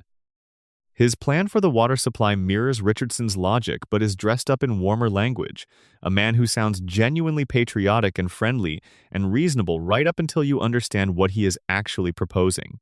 The Enclave in the Capitol wasteland has a human officer named Colonel Autumn who serves as the ground-level antagonist of Fallout 3, and he is interesting because he represents a version of the Enclave that is not quite as ideologically committed to genocide as its predecessors. Autumn's goal is to use the water supply as leverage, as political power, as a mechanism for control rather than extinction. He wants to rule the wasteland, not empty it. This distinction between the exterminators and the controllers has been a running fault line within the Enclave throughout the series. Both factions agree that the ordinary wastelander is inferior. They disagree on what to do about it. The extremists want to kill them. The pragmatists want to use them.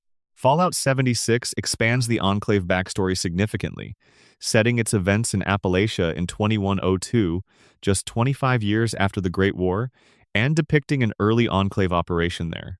The Secretary of Agriculture, Thomas Eckhart, has survived and is running the Enclave's Appalachian chapter from a bunker called the White Spring. His obsession is continuing the war against China, launching further nuclear strikes against whatever remains of the Chinese state. He believes, genuinely and with considerable passion, that the Great War was not finished and that America's duty is to finish it. He is willing to do extraordinary things to gain access to the nuclear launch systems necessary to do this, including unleashing a biological plague, the Scorched Plague. The disease that created the Scorched in Fallout 76, the human beings transformed by a specific radiation-linked infection into aggressive, violent creatures barely distinguishable from ghouls, was a direct consequence of Eckhart's activities. He sacrificed an entire region of the country to his ideological obsession. There is a recurring theme in all the Enclave's manifestations, from Richardson to Eden to Eckhart, which is the refusal to accept that the world they were born in is gone. The Enclave is the physical embodiment of Old World blues, that phrase from Fallout New Vegas that refers to people so obsessed with the past that they cannot see the present clearly enough to act in it. They preserved the hardware of pre-war America, the power armor, and the vertibirds and the plasma weapons and the bureaucratic structures. What they could not preserve, because preservation was never really the goal, was anything that made the pre-war world worth preserving. The ideals, the civil society, the idea that a government exists to serve the people who live under it. The Enclave serves itself. It always has. The pre-war shadow government served itself, cutting the public out of decisions that affected them, treating the country as a resource to be managed rather than a community to be governed. The post-war Enclave continues this tradition in a setting where they no longer need to pretend. There is no one left to pretend to. The theory that ties the Enclave to Vault-Tec most tightly is the one that the Amazon series has been building toward and which the games had hinted at without confirming. The idea that the two organizations were not just connected but were fundamentally the same operation. That Vault-Tec was the Enclave's public-facing arm, the mechanism through which the shadow government built its infrastructure for post-war control without anyone realizing that is what was being built. The corporation provided cover. The government provided funding and access. And the plan that both organizations were working toward was the same plan. Survive the war, wait out the chaos, and emerge into a broken world where the people who had prepared for this would be the only source of order. The Enclave's repeated failures across the series suggest that this plan, elaborate and resourced as it was, did not account for one thing. It did not account for the fact that people in the wasteland, ordinary people without power armor or advanced technology, had been building something, slowly, imperfectly, under terrible conditions. They had been building communities and factions and a form of civilization that, for all its violence and dysfunction, was genuinely their own. And when the Enclave arrived to tell them that what they had built did not count, that the real country was coming back now and it did not include them, those people pushed back. The Chosen One, the Lone Wanderer, the Wasteland itself. Section 10. Old World Blues, Memory, Science, and the Trap of the Past. There is an add-on for Fallout New Vegas called Old World Blues, and it is, in the opinion of much of the Fallout community, not just the best DLC in the series, but one of the most thoughtful pieces of science fiction storytelling and gaming. It is also one of the funniest things Bethesda and Obsidian ever collaborated on, which is part of what makes it so effective. It takes ideas that are genuinely unsettling and packages them in a format that keeps you laughing until the moment you realize what you are actually thinking about. The setting is the Big Mountain Research Facility, a massive pre-war scientific complex built in the Mojave Desert. Big MT, as it is commonly called, or the Big Empty, is a crater surrounded by research facilities, all of them still operational, all of them still staffed by automated systems and the remnants of their pre-war experiments. The Mojave's Night Stalkers and Cazadoras, two of the most feared creatures in the region, were created here.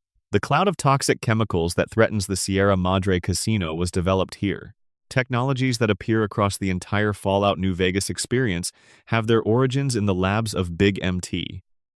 At the center of all of it is the think tank, 5 pre-war scientists who, decades before the bombs fell, made the choice to transfer their consciousness into robotic bodies.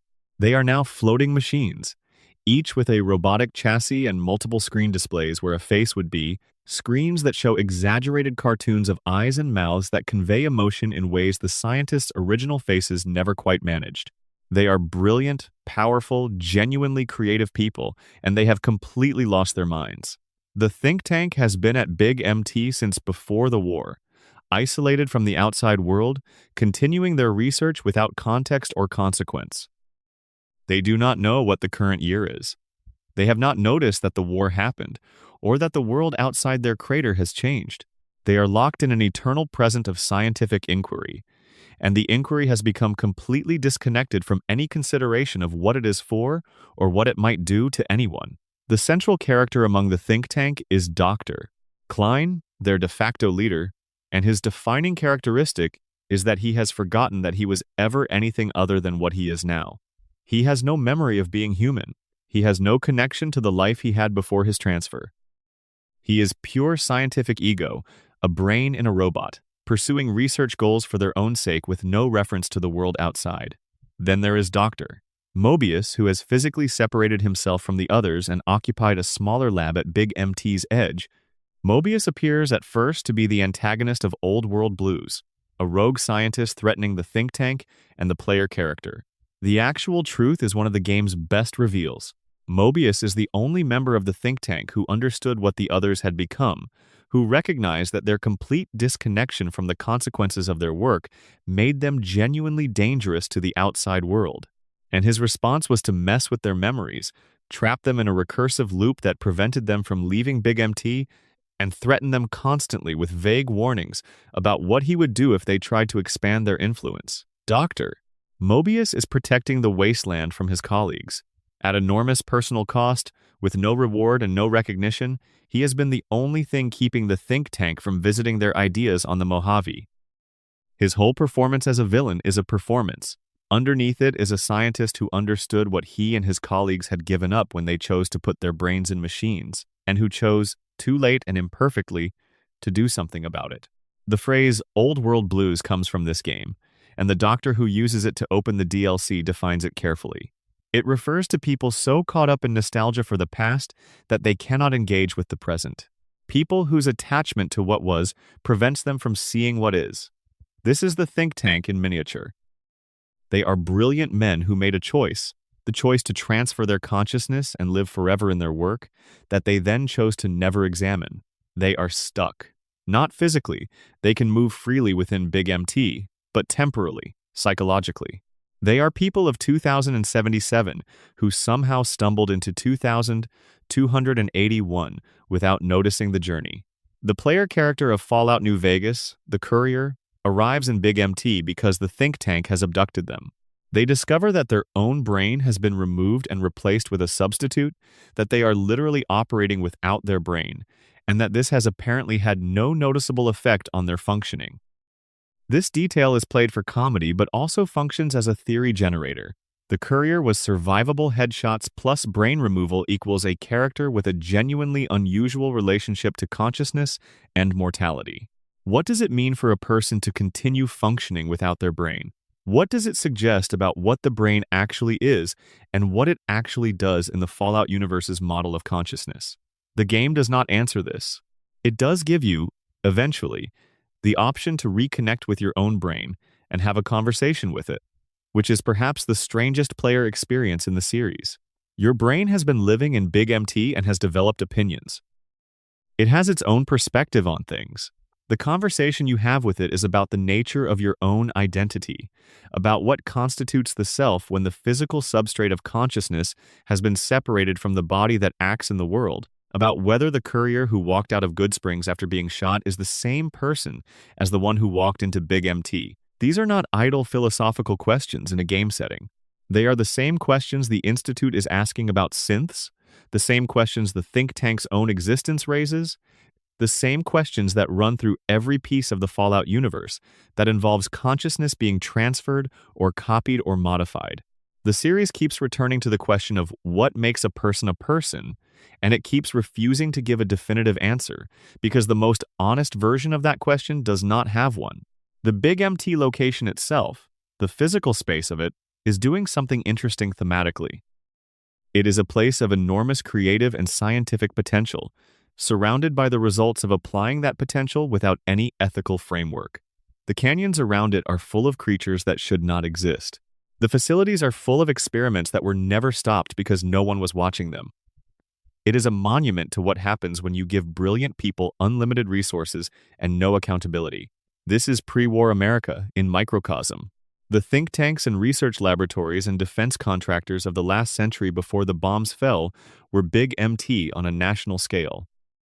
Brilliant people pursuing extraordinary goals with resources the world had never seen in a framework that had divorced the work from its consequences.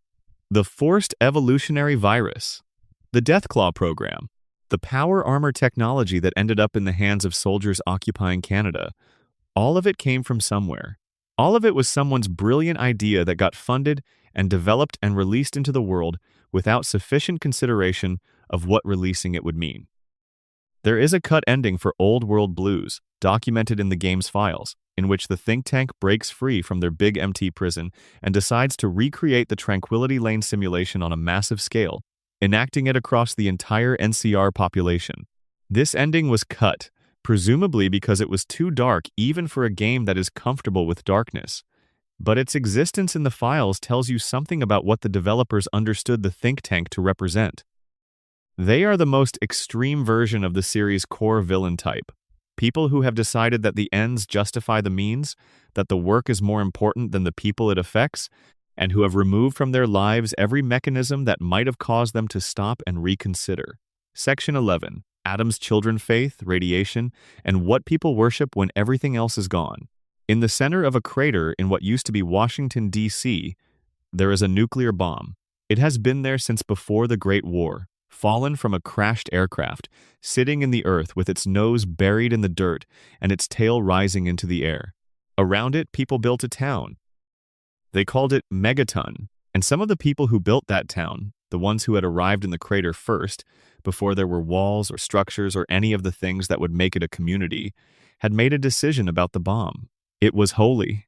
The bomb that had fallen from the sky was a gift, a divine object, evidence of a power greater than human beings that had chosen this place as sacred ground. They worshipped it. The children of Adam did not start as an organized religion. They started as a group of people who had survived something that should have killed them, in a place that should not have sustained life, gathered around the thing that was most visibly different about their situation. A nuclear weapon in the ground, a constant reminder that the world had changed in ways no one fully understood. And they made of it what people have always made of things they do not understand but cannot ignore. They made it God. The theology of the children of Adam is, once you look at it carefully, surprisingly coherent for something that began as improvised post-apocalyptic mysticism. Their core belief is that the universe was created when Adam, their deity, divided itself. The splitting of the atom, the nuclear reaction that powers both the pre-war world's energy systems and its weapons of mass destruction, is cosmology. It is how the world came to be, the original division from which all things emerged. Death by radiation is not death at all, but a further division, a multiplication of consciousness, a release into the infinite and glowing unity of Adam's presence. The glow, as they call it, radiation itself, is described as a blessing. Exposure to it is not poisoning but purification. The process of ghoulification, which the wasteland's inhabitants generally understand as a terrible fate to be avoided, is in the children's theology a transcendence, an elevation. Those who are transformed by Adam's glow are considered especially blessed. There is a detail in the children's lore that has generated significant fan discussion, found primarily in the Far Harbor DLC. Some members of the Children of Adam have a genuine radiation immunity, not resistance but true immunity, producing no symptoms from exposure levels that would kill ordinary humans. They refer to this as the blessing of Adam. The actual mechanism is uncertain, and the game presents it ambiguously. Is it a mutation? Is it something about the specific individuals who develop it? Or is it, as the children insist, something else entirely? The most scientifically plausible reading is that it is a mutation, either inherited or developed through their practice of chronic low-level radiation exposure, producing an immune system capable of repairing radiation damage faster than it accumulates. The children of Adam are, in other words, self-selecting for radio resistance over generations. Their religion naturally eliminates members who are too sensitive to survive it, while members who are more resistant survive, reproduce within the community, and pass on the resistance. But there is a theory in the fandom that takes the Far Harbor material seriously in a different way. The DLC involves a direct encounter with what appears to be a genuine divine entity, something that the game calls Adam, that is clearly not simply a metaphor or a delusion on the part of its worshippers. It responds, it intervenes in events. It demonstrates capabilities that are not explained by any mechanical or scientific framework the games have established. Whether the Adam of Far Harbor is truly a supernatural entity, or something that merely appears to be one from the limited perspective of the characters encountering it, is left deliberately unclear. This ambiguity is one of the things Bethesda does best in its world-building. The wasteland is big enough to contain things that do not fit neatly into materialist categories, and the game is wise enough not to explain them away. What the children of Adam represent thematically is something the Fallout series keeps returning to from different angles. The question of what people do with the things they cannot control. The Great War is the defining event of the Fallout universe. It is something that happened to every person in the wasteland, their ancestors if not themselves, something that shaped the world they were born into in ways so fundamental that most of them do not even think to question it. The children of Adam took that event and turned it into theology. They took the thing that ended the world and made it into the beginning of their world. This is not, psychologically speaking, an unusual response. Religious traditions have formed around every significant historical catastrophe. The experience of surviving something that destroys everything around you, the combination of guilt and wonder and terror and relief that comes with being one of the people who lived when so many did not, is precisely the kind of emotional material that religion is built from. The children of Adam are not crazy. They are human beings doing what human beings do when they are faced with the incomprehensible. The super mutant faction called the Church of the Children of the Cathedral in Fallout 1 had a different relationship to this impulse. The Master was their prophet, and the doctrine he preached about the unity was itself a kind of religious vision. A new heaven and a new earth, populated by a new species. The old humanity transformed into something better by divine intervention in the form of FEV. The Master's followers believed in him with religious intensity, and when he died, some of that intensity had nowhere to go. Different communities across the wasteland have developed different religious traditions, and cataloging them is one of the pleasures of deep lore exploration. The followers of the apocalypse are the closest thing to a rationalist, secular tradition, built around knowledge and medicine and education rather than supernatural belief. But even they have rituals and symbols and a sense of mission that draws on religious vocabulary whether or not they would use that word. The ghoul community of Necropolis, descended from the irradiated survivors of Vault-12, developed their own complex mythology around their origin and their condition. They were the children of the vault that failed, and some of them understood that failure as divine will, as punishment for something their ancestors had done or something they represented. And then there are the groups that the games treat as clearly delusional, the ones who have constructed elaborate belief systems around faulty premises, like the cult of the atom that appears in certain parts of the capital wasteland and believes that the nuclear bomb in Megaton is a sleeping god waiting to wake, or the various factions in Fallout 76 that have developed rituals around the Scorched Plague's effects, interpreting the transformation it causes as spiritual rather than biological. The question the series keeps asking, without answering, is where the line is. Between the children of Adam's radiation worship, which has genuine effects we cannot fully explain, and the various obviously delusional cults that the games present as cautionary examples, between the spiritual dimension of the wasteland's communal life and the manipulation of that spiritual dimension by leaders who understand it as a tool for power, between sincere faith and useful fiction, the Ghoul of Far Harbor, Dima, is a synth whose entire arc involves this question in a different form. He has managed, through centuries of existence, to build something like a community. He has made decisions that are monstrous in their particulars, in ways that the player discovers over the course of the DLC, and his justification for those decisions is essentially utilitarian. He did terrible things to preserve something he believed was worth preserving. Whether the player judges him as a pragmatic hero or a monster depends on what weight they give to his intentions versus his methods. This is the Children of Adam's question too, writ small. What do you give up, and what do you do to others, to preserve the community you believe in? The answer the Fallout series generally offers is that the community matters, but the methods you use to protect it determine whether what you are protecting deserves protection. Section 12. What comes next? Fallout's future and the theories about where the story goes. The Fallout series has been building something for nearly 30 years. Each game adds to a timeline that has been moving forward, century by century, and the cumulative picture of where the wasteland is heading is one of the most interesting things the franchise has to offer. By the time of Fallout 4, set in 2287, the wasteland has been through several generations of reconstruction. The New California Republic, the largest stable government in the post-war West, has developed democratic institutions and a real economy and a military capable of projecting power across significant distances. The Brotherhood of Steel has several functioning chapters with advanced technology and the organizational capacity to undertake major military operations. The Institute has been building its underground research facility for a century and has achieved technological capabilities that dwarf anything else in the setting. The Institute's destruction, which is one possible outcome of Fallout 4, changes the calculus of what comes next in a significant way. If the Institute is destroyed, the Wasteland's most advanced technological capability is gone. The synths that were freed survive in various forms, integrated into the Wasteland's communities or building their own. The knowledge the Institute accumulated is lost. The future becomes, in some ways, more like the past, communities rebuilding slowly without the shortcut that the Institute's technology might have provided. If the Institute is not destroyed, if the player character takes control of it and begins to redirect its efforts toward the surface world, the potential future is very different.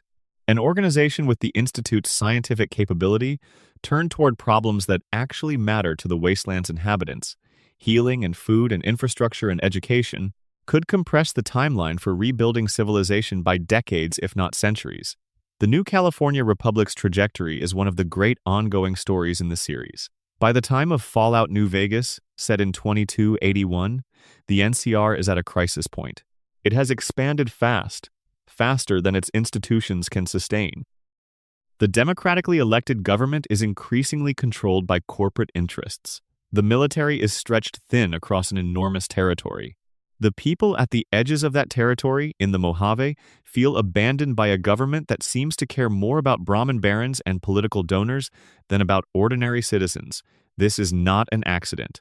The game's writers, working under Josh Sawyer at Obsidian, were drawing explicit parallels to the history of democratic republics that overextend themselves. The NCR is Rome. It is America at certain points in its own history. It is any democracy that grows fast enough to outrun its own values, where the original ideals persist as rhetoric while the actual governance drifts toward the interests of the powerful. The NCR's probable future, according to the theory that most fans find most convincing, depends entirely on whether it can find the institutional resilience to reform itself from within before the weight of its own contradictions tears it apart. The Mojave campaign, whether the NCR wins it or loses it, is a stress test for that resilience. A government that can learn from what goes wrong in the Mojave might eventually become something genuinely worth preserving, one that will become, in a generation or two, the very thing it was founded to replace. Caesar's Legion represents the alternative, and it is important to take it seriously as a theory of civilization rather than dismissing it as cartoonish villainy. Caesar is a man named Edward Sallow who read the anthropological and historical record he found in the wasteland and concluded that the pre-war world's model, democratic capitalism with its attendant complexity and instability, was the wrong template for rebuilding. His model, drawn from ancient Rome as filtered through his reading, is ruthlessly simple. Strength determines hierarchy. Hierarchy determines order. Order is the foundation of civilization. Everything else follows from there. The Legion works. On its own terms, it works. The roads it controls are safe. The communities under its protection have security. The violence it commits, including the slavery and the brutal treatment of those it conquers, is real and indefensible. But the order it produces is also real. And the theory that some Fallout fans find most unsettling is the one that takes Caesar's challenge to the NCR seriously. The question is not whether the Legion is good. It is whether the NCR is good enough to win against it. Because if the alternative to Caesar is a government that has already begun the drift toward oligarchy and exhaustion, the contest is not as clear as it should be. House, Robert Edwin House, is the third major faction in New Vegas and perhaps the most interesting theoretically. A brilliant pre-war industrialist who managed, through extraordinary preparation and a combination of technology and luck, to survive the Great War and the 2 centuries that followed. He controls New Vegas, the one city in the wasteland that looks like a city, that has electricity and running water and gambling and entertainment and a functional economy. He is neither the NCR nor the Legion. He is something older and stranger, a pre-war mind in a post-war body, watching the children of his world's ruin and making calculations about what comes next. House's theory of history is essentially technocratic. The pre-war world was destroyed by the failure of its political systems, by the inability of democratic and authoritarian governments alike to manage the challenges of resource scarcity and geopolitical competition. His solution is to remove politics from the equation. He is in charge. He has been in charge for a long time. He will be in charge for a long time to come. And under his management, New Vegas will become the nucleus of a new civilization that is not at the mercy of the electorate's passions or any general's ambitions. Whether House is right is one of the most genuinely contested questions in the fan community. He is not warm. He has done things over his centuries of operation that are difficult to justify. His relationship to the people of New Vegas is proprietary rather than caring. They are assets in his long-term plan rather than people whose well-being he cares about for its own sake. But his plan for humanity's future is, in the cold actuarial sense, probably the most likely to succeed. A single, stable, competent authority managing the development of civilization towards spacefaring capability, the stated goal House articulates if you press him, is a plan that has a reasonable probability of working. The series' future is likely headed toward a confrontation between these competing visions: the democratic chaos of the NCR, the imperial order of the Legion, the technocratic management of House, and somewhere in the mix the Brotherhood of Steel's technological conservatism and the Institute's cold scientific ambition. There is also the question of what happens when you add the implications of the Amazon series into this timeline. The show is set in roughly the same period as New Vegas and Fallout 4, in 2296, and its events in Los Angeles and the surrounding region are creating new facts on the ground. Shady Sands, which was the NCR's capital and one of the most important locations in the Western lore, has been destroyed. That is a significant development. The NCR, already strained by the time of New Vegas, may not survive the destruction of its founding city. The theory that the show is building toward, supported by its first 2 seasons' worth of developments, is that the Enclave has not been defeated, that it has been waiting, that every major faction in the wasteland, from the Brotherhood to the NCR to House's operation, has been operating inside a context shaped by people they do not know exist, people who have been managing the chaos rather than trying to stop it, because they want the chaos to continue until they are ready to step in. Vault-Tec started the war, the Enclave survived it, and the long shadow of the pre-war world has been falling over everything that came after, shaping it in ways the wasteland's inhabitants are only beginning to understand. The wasteland is not just a place where things happen. It is a record of everything that led to it. Every theory and mystery in this script is a thread that, if you pull it, eventually leads back to the same thing. A civilization that chose, repeatedly and at every level of organization, to prioritize power over people, control over compassion, the future as imagined by the powerful over the present as lived by everyone else.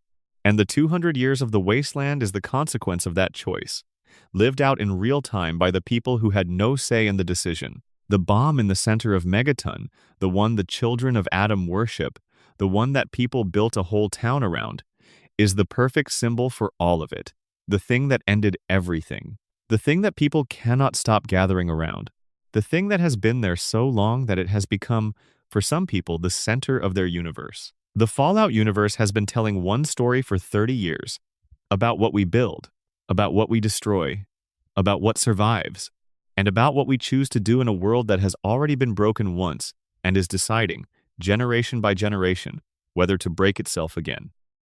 The wastelander who digs through rubble to find a pre-war book and bring it to the followers of the apocalypse, the synth who runs from the Institute and finds a town where people accept them, the ghoul who has been alive for 2 centuries and still keeps going every morning because giving up would prove the worst version of what people think of them. The soldier who looks at the Brotherhood's power armor and the NCR's flag and the Enclave's rhetoric and decides that none of them are quite right and maybe the right answer is something no one has tried yet. These are the people the wasteland produces. These are the people the experiments were run on. These are the people the shadow government thought it could manage. They have been managing themselves for 200 years. The story is not over.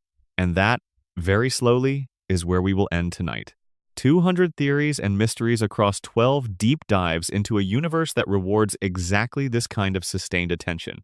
If any of these topics pulled at something in you, if you found yourself wanting to go back to one of the games or rewatch one of the show's episodes with fresh eyes, that is the best possible compliment this kind of script can receive. Leave a comment with the one theory tonight that surprised you most, the thing you had not considered before. The question that is now sitting at the back of your mind. If you have been watching this channel and not yet subscribed, now is a genuinely good time. There is a lot more of this where it came from. More games, more lore, more long, slow, thorough explorations of fictional universes that have more to say about the real one than they first appear. Sleep well. The vault door is sealed. The bombs have already fallen. Everything else is what we do with the morning. Section 13. The mystery of the mysterious stranger. Who is he really? There is a man who appears in the Fallout games, and no one knows who he is. He shows up in your peripheral vision, sometimes during battle. A figure in a trench coat and hat, stepping out of the shadows to deliver a finishing blow to an enemy who is about to kill you, then walking back into whatever space he came from. He is called the Mysterious Stranger, and he has been a recurring figure since the earliest games in the series. The mechanics are simple enough. It is a perk. You take the Mysterious Stranger perk, and a character with a high-powered revolver has a random chance to appear during VATS combat and assist you. He fires once, does enormous damage, and vanishes. If you try to look at him directly, he is already gone. If you talk to the Radio Freedom DJ in Far Harbor, he has a story about once seeing the Mysterious Stranger, and the tone of his voice suggests the encounter was not entirely comfortable. But here is the thing. The Mysterious Stranger appears in every major Fallout game, always in the same basic form, across timelines that span the entire continent. He is present in the capital Wasteland in Fallout 3, in the Mojave in New Vegas, in the Commonwealth in Fallout 4.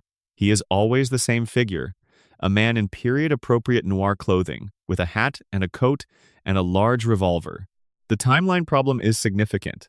If the Mysterious Stranger is a human being, he cannot possibly be the same person across all these games.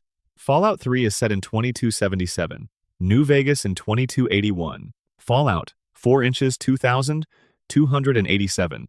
The original Fallout takes place in 2161.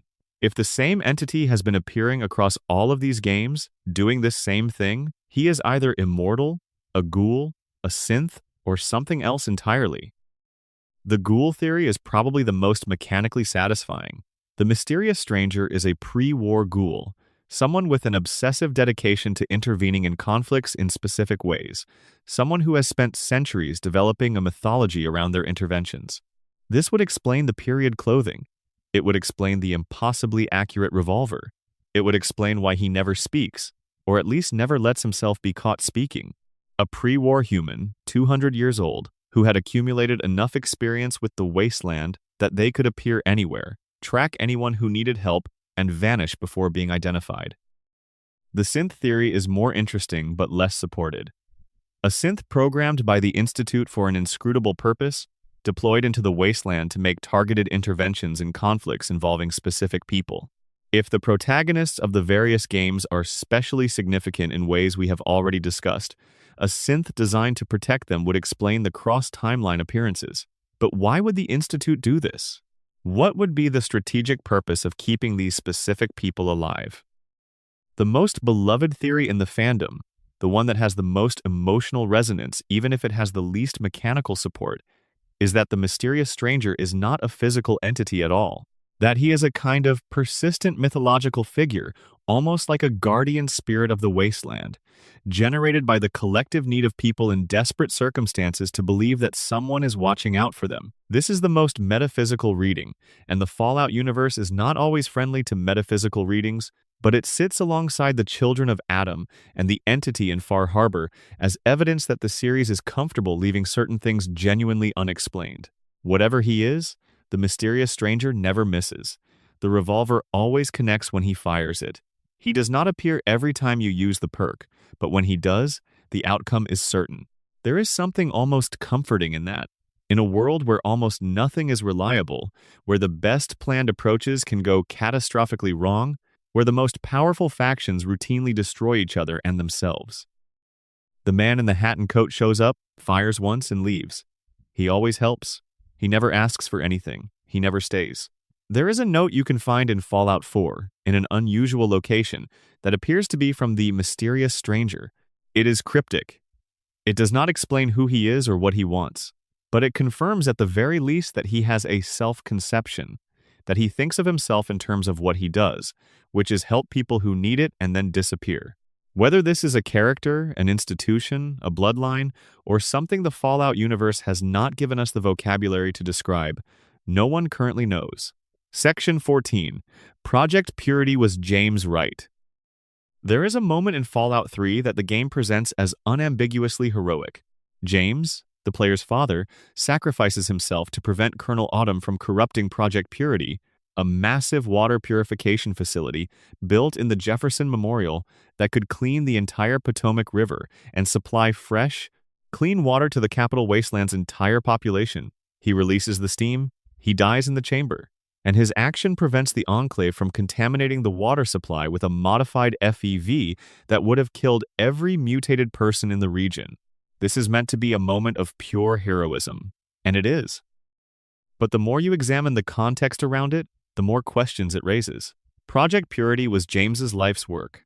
He had been pursuing it for decades, first in the capital wasteland with a team of scientists, then in Vault 101, where he had retreated after the project stalled, and then back out into the wasteland with the player character in tow once he finally had a path forward.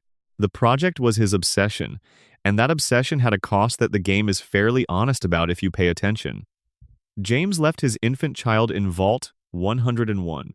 He raised that child in the vault, but he was also, throughout that childhood, a man divided. The game's flashback sequences and Overseer Alphonse Almodovar's logs make clear that James was not entirely a settled presence in the vault. He was waiting to go back. Vault 101 was a pause, not a home. The scientific case for Project Purity is strong. Clean water is genuinely one of the most important things missing from the capital wasteland. The contaminated Potomac is a major source of illness and death. Reducing dependence on aqua pura vendors and the water merchants who profit from scarcity would genuinely improve millions of lives. James was not wrong about what he was trying to accomplish. But the fan theory that has lingered around Project Purity since the game's release is about something more uncomfortable. Whether James treated his work and his mission as more important than the people in his life, including his child. Whether the heroism at the end of Fallout 3 was also, in some sense, a man finally completing the thing he had chosen over everything else. This is not meant to diminish the heroism. The act itself was genuinely heroic. But the Fallout series is at its best when it allows its heroic characters to also be complicated ones, when it does not require us to choose between acknowledging what someone accomplished and acknowledging what it cost. The other piece of the Project Purity puzzle is what happened after. The Enclave's plan was to add FEV to the water supply. The player character is given the option to do the same thing, if they choose, by adding the modified FEV that Eden provides before the final confrontation. The game does not moralize explicitly about this choice. It gives it to you, tells you what would happen, and lets you decide. Most players do not add the FEV. The ones who do often cite a certain internal logic. If the wasteland's mutated population is a significant driver of its violence and instability, and if there is a version of the future where clean genomed humans rebuild without that variable in play, is there an argument for it? The game says there is not, through the way it frames the consequences and through the karma hit it attaches to the choice. But the fact that the choice exists at all, that the same mechanism James died to protect is capable of being weaponized in exactly the way his enemies intended, is doing something thematically. Section 15. The vaults that never opened lost communities and forgotten people. Not all vaults sent their inhabitants into the wasteland. Some of them sealed their doors and kept them sealed, either because the overseers maintained control, or because the experiment required isolation, or because something went wrong in the early years that left no one capable of opening them. And some of them are still sealed. Right now, in the game's present, there are vaults somewhere in the ruins of the former United States that have never been opened. Vault communities that have been living in isolation for 200 years, following their overseers' instructions or their own improvised social structures, with no knowledge of what the world outside looks like or even that the surface has been rehabitable for most of those 2 centuries. The implications of this are remarkable. Somewhere out there, in a vault that has never been found or opened, there might be a community of people who think it is still 2077, or who have lived so many generations in the vault that they have completely lost any collective memory of why they are there or what the outside world was. Their entire cosmology built around the vault itself, the routines and hierarchies and social structures that have evolved over 200 years in an enclosed space. The Vault Zero concept, referenced in Fallout Tactics and discussed in early series design documents, adds another layer to this. The idea that there was a master vault, a control center designed to coordinate the reopening of the other vaults at an appropriate time, a vault that contained the seeds, literally and metaphorically, of a planned civilization. If Vault Zero exists and is intact, it may have the data that Vault-Tec gathered from all those experiments, organized and analyzed and ready to be used by whoever controls it. The player's imagination filling in the gaps is part of what makes Fallout's world feel larger than the areas any individual game depicts. Every terminal entry that references a vault you have never seen is an invitation to wonder. Every note from an overseer that hints at a population making difficult decisions is a doorway into a story the game does not tell. The world is full of communities the games have not shown us. People who are right now living their lives in some cracked corner of the wasteland, building something, losing something, trying to make it through another day, completely unaware that somewhere else in the ruins of America, someone is fighting to determine the shape of the future. Section 16.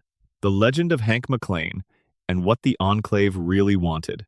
In the Amazon series, one of the central characters of the first 2 seasons is a man called Hank. He is a vault overseer, seemingly a good one, genuinely caring about his vault's residents in the way that Vault 101's overseer never quite managed to be. He is Lucy's father, the person who shaped everything about how she sees the world, whose disappearance drives the show's first season. And he is a monster. Not in a dramatic villain way, not at first.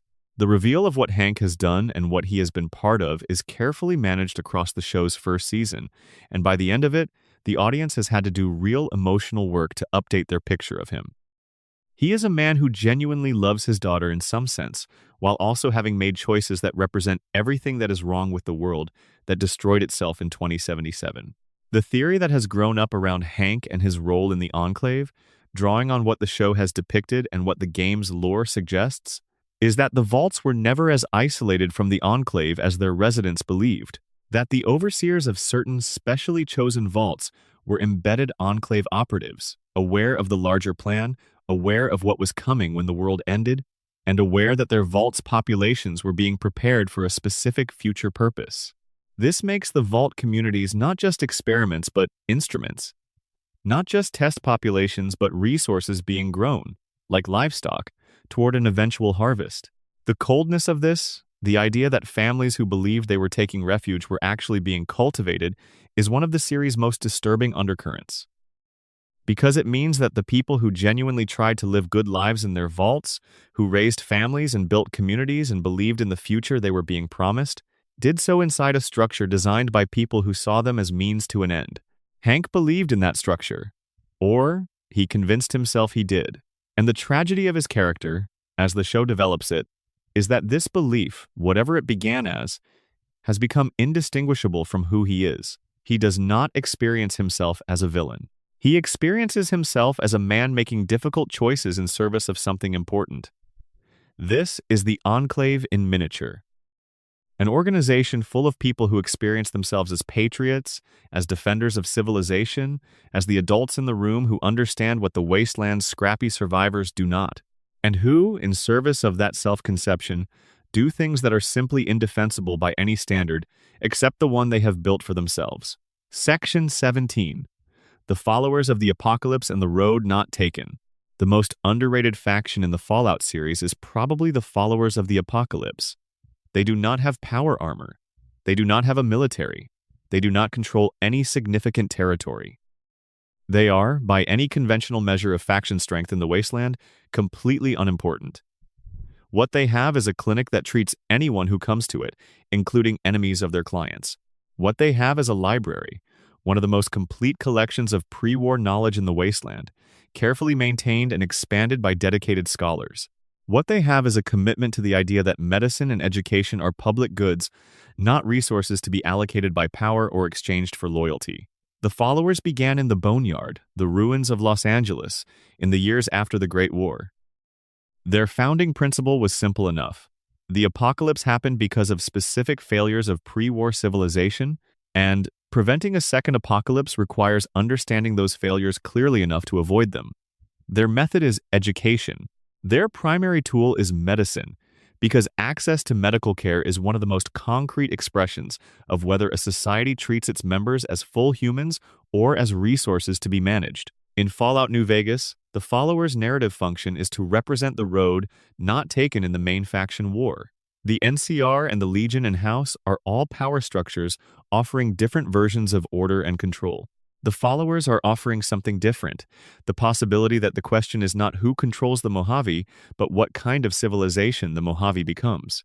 There is a questline in New Vegas where you can work with the followers, and the tensions within it reveal something important about the faction.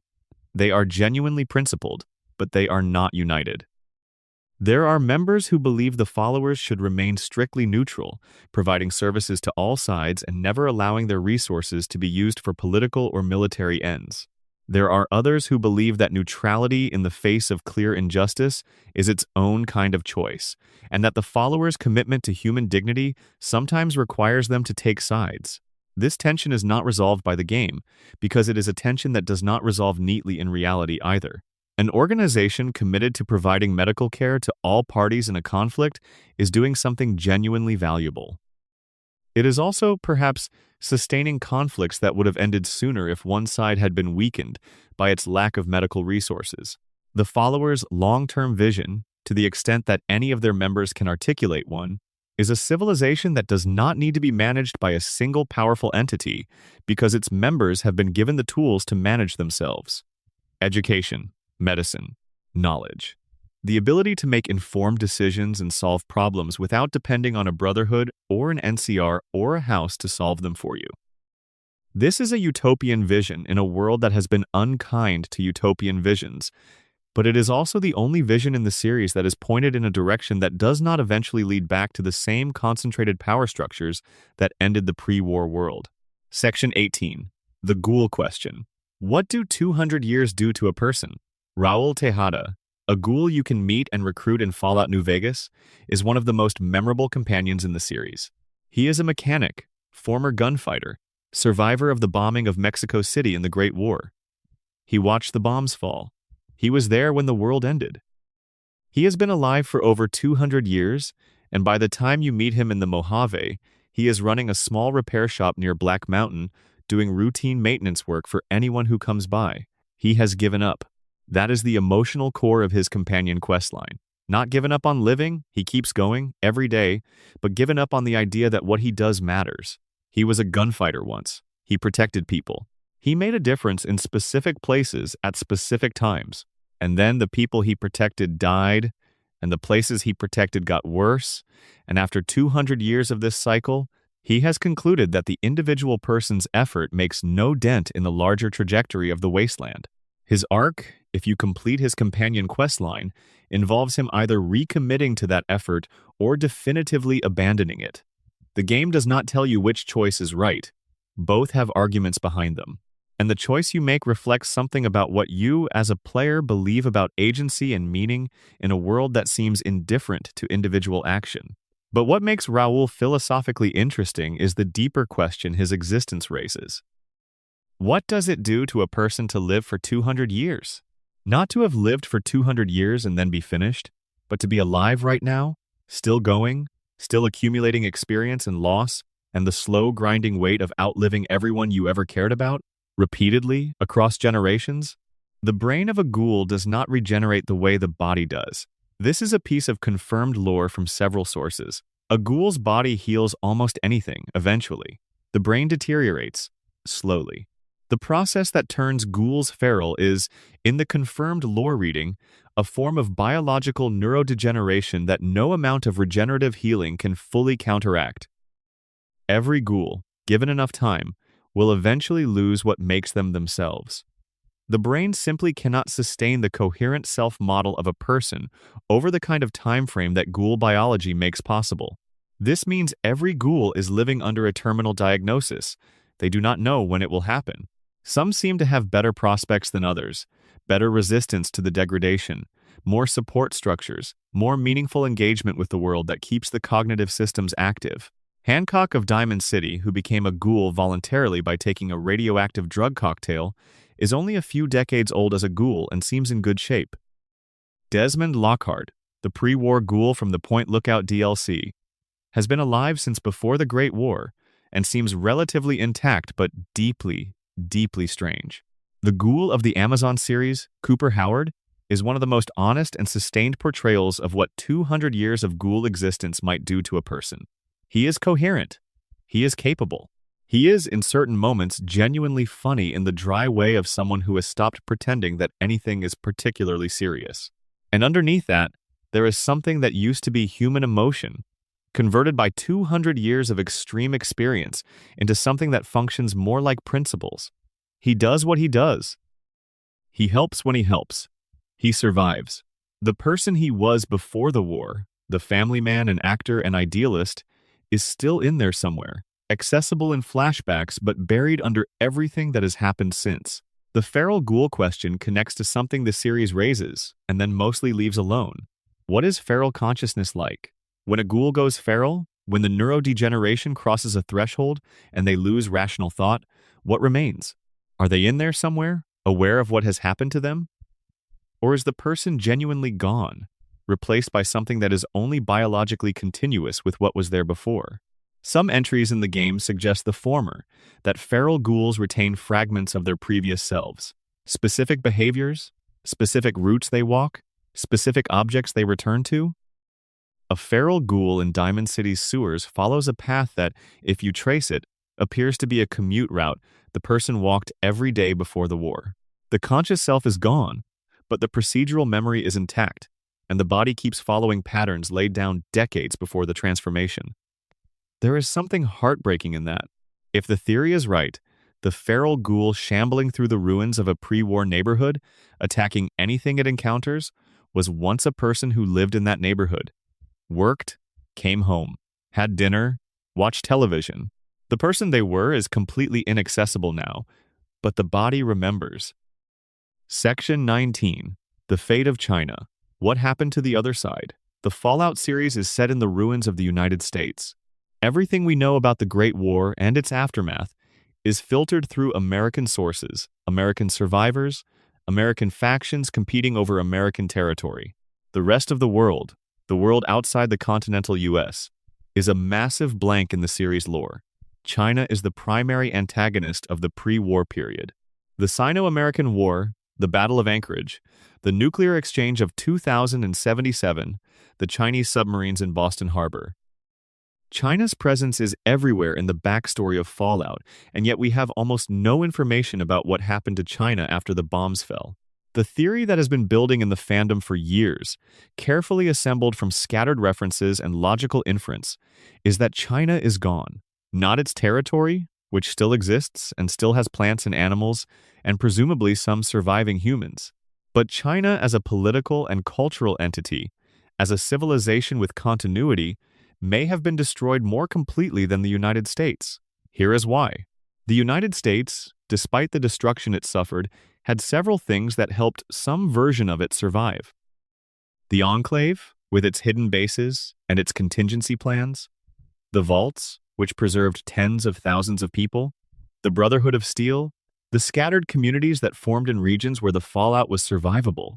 There is enough surviving America that a faction like the NCR can genuinely claim to be continuing something, can point to laws and institutions and a culture that has threads connecting back to the pre-war world. China, from what we can infer, had none of this.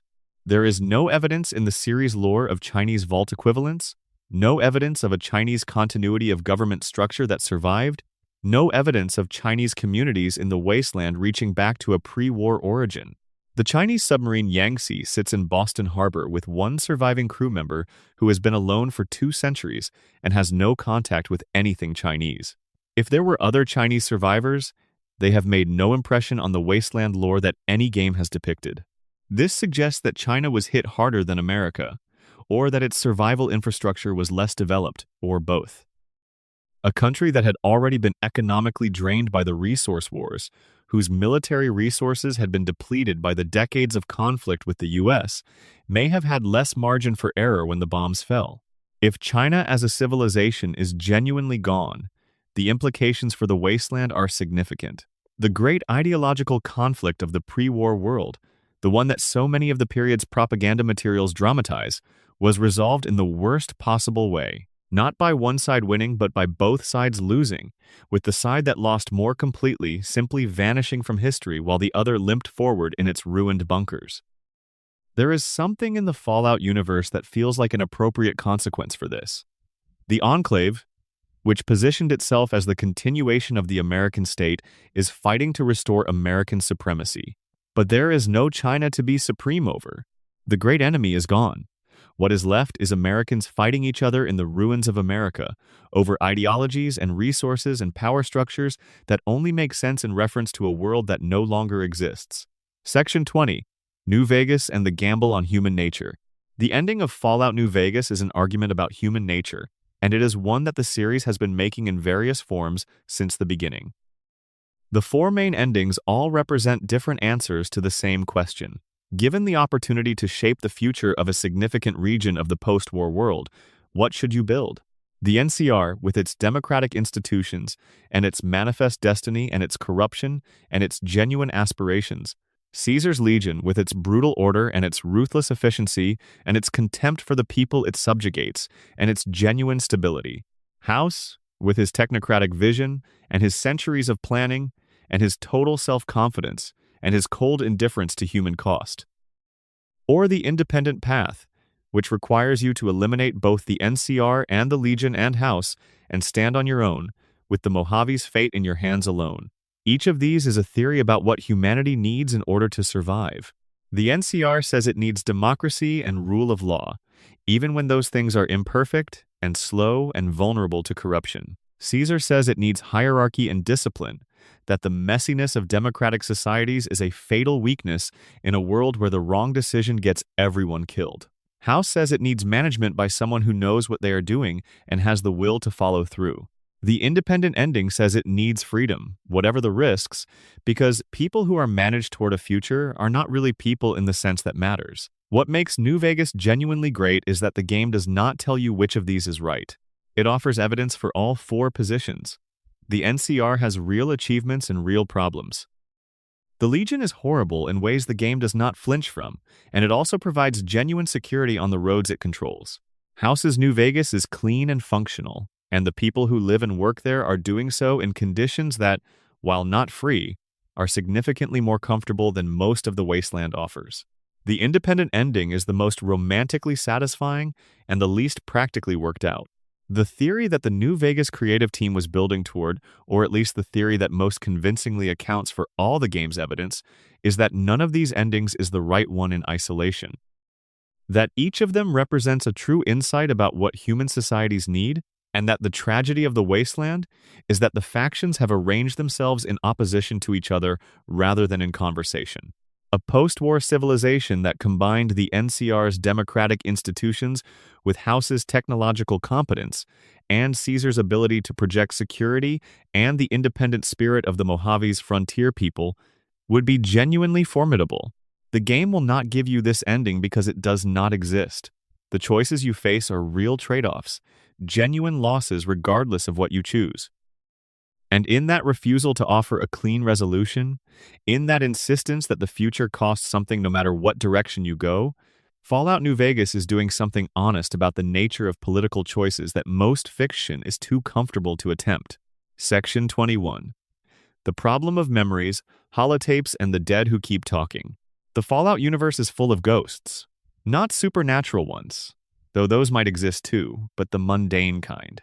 The kind made of audio recordings and terminal entries and the handwritten notes left in abandoned buildings by people who did not expect them to outlast themselves. One of the most moving things about exploring the wasteland is the way these records accumulate into a picture of specific human beings. Not the grand historical figures, not the presidents and generals and CEOs whose decisions shaped the world, but ordinary people. The couple who left notes for each other in a kitchen because they ran out of time to say things in person. The child who kept a diary that ends in the middle of a sentence. The employee who recorded their work log right up until the day the bombs fell, and whose last entry is indistinguishable from any other because they did not know it was the last one. There is a holotape in Fallout 3 that is simply a man's voice talking to his wife. He is telling her about his day. He works at a government facility, something to do with logistics. He is tired. He is looking forward to the weekend. He talks about their kid's school project. And then the tape ends. That is the whole thing. A man's ordinary Tuesday, frozen in amber for 200 years. The world that ended in 2077 was full of people whose Tuesdays were just Tuesdays. Who did not know they were living in a story that would be picked through by explorers 2 centuries later? Who did not think of themselves as historical figures or cautionary tales or evidence for anything? They were just people, living their lives in the weird retro-futuristic world that the Fallout universe had built for them. The theory about the holotapes and terminal entries, the one that changes how you move through the games once you have encountered it, is that the real depth of the Fallout world is not in its factions and its grand narratives. It is in these individual records. The world building that matters is not who the NCR's president was or what the Enclave's next plan is. It is the accumulation of specific human moments, the texture of daily life in a world that was about to end, preserved in enough detail that a player 200 years later and thousands of miles away can feel the weight of what was lost. This is the argument for why the Fallout universe resonates in the way that it does, why a franchise built around a nuclear apocalypse has managed to sustain emotional investment for nearly 30 years. The apocalypse is not the point. The people are the point. The world that ended is worth mourning because it was full of people who had Tuesdays and who thought about their kids' school projects and who died for choices that were never theirs to make. Section 22. The Courier's 6. Why were they shot? The Courier was carrying a platinum chip from Prim to New Vegas when they were intercepted, shot twice in the head at point-blank range, and left for dead in a shallow grave in the Mojave Desert. This is the opening sequence of Fallout New Vegas, and it is also, if you think about it carefully, an enormously dramatic act for what appears at first to be a simple theft. Why shoot the Courier? Why not simply take the chip? A professional heist team, working on behalf of Benny, could have intercepted the delivery and taken the chip without leaving a corpse. Benny chose to shoot the Courier himself, with his signature gun called Maria. He made the delivery personal. The fan theory that has the most support is that Benny knew, or suspected, that the Courier was not just any courier, that there was something specific about this person that made them a threat that had to be eliminated rather than simply a complication that had to be managed. The chip was important, but the Courier was important too, in a way that Benny could see even if the Courier themselves had no idea. This leads back to the broader theory about the protagonists of the Fallout games and what they represent. If the Courier was always going to become involved in the Mojave's factional conflicts, always going to end up in a position to determine the fate of the region, then Benny's shooting of them is an attempt to abort that future before it can happen. Not because he knew what would happen, but because he was smart enough to recognize that the Courier was a different kind of person, someone whose presence at the center of these events was going to be catalytic in ways he could not fully predict. He was right, and his attempt to stop it failed, in the way that all attempts in the Fallout universe to abort the future by destroying the person carrying it tend to fail. The Vault Dweller of Fallout 1 survived their exile. The Chosen One survived the destruction of their village. The Lone Wanderer survived their father's death. The Sole Survivor survived being frozen for 2 centuries. Survivability, in the face of things that should kill them, is the defining characteristic of the series' protagonists. And the courier's survival of a double headshot is simply the most dramatically overt version of something that has always been true of these characters. The chip itself, once you understand what it is and what it does, is interesting too. It is the key to upgrading the Securitron army beneath the Lucky 38, which is the key to House's plan for the future of the Mojave. It has been in transit, moving through various couriers, for a while before it reaches the courier in the game. The question of who else knew what it was, and what its delivery to New Vegas would mean, is part of the game's larger conspiracy structure. And the fact that Benny stole it, using local gangsters as muscle rather than any of the more sophisticated actors in the region, tells you something about his limitations. He was smart enough to understand that something important was happening. He was not well connected enough to understand what it actually was, or to arrange the kind of interception that would have stopped it for good. Section 23. Nick Valentine and the Memory Problem. Nick Valentine is a Gen 2 synth living in Diamond City, working as a detective. He was created by the Institute as a prototype, designed to test whether a synth could operate with a full human personality implanted. The personality they used was that of a real pre-war detective named Nick Valentine, whose brain scans were taken before the war, apparently by the Institute's predecessors at MIT, and retained. The Nick Valentine who walks around Diamond City in 2287 is not Nick Valentine. The human Nick Valentine is dead, has been dead for over 200 years. What exists is a synth who has Nick Valentine's memories up to the point of the brain scan, which means he has Nick Valentine's feelings about a woman named Jenny, who he was in love with, and who was murdered before the bombs fell. Nick's entire character arc is about this specific form of loss. He has memories of loving someone. He has memories of grief at losing her. But the grief is 200 years old, and the person doing the grieving is not the person who originally felt it. He is carrying the emotional weight of someone else's life, a life that ended before the world itself ended. The question this raises, which Nick himself engages with in his companion dialogue, is whether his grief is real. If the memories are real, if the feelings they produce are indistinguishable from what the original Nick Valentine felt, does it matter that the entity having them is a synth? Is there a meaningful difference between this and the way any person carries the emotional legacy of experiences they had in the past? Nick today is not Nick at 25, but he carries what 25-year-old Nick felt, and the weight of it shapes who he is now.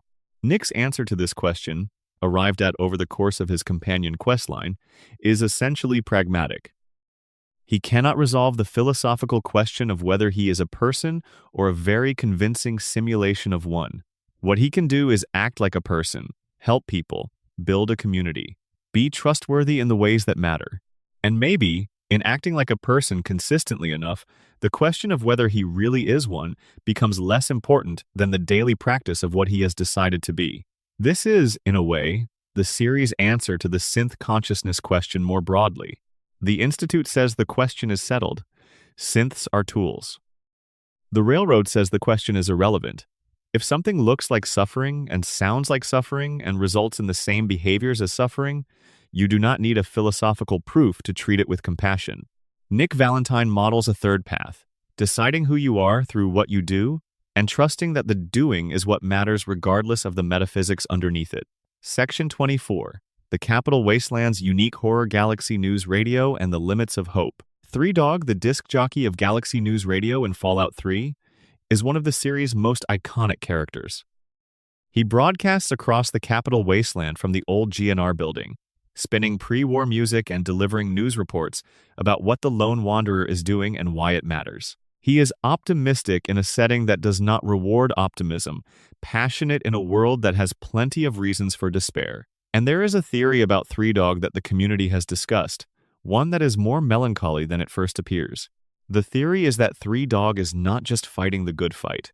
He is fighting because the alternative is despair, and he has chosen, consciously and deliberately, to build a personality and a broadcast around the things that keep people going, rather than the things that accurately describe the situation.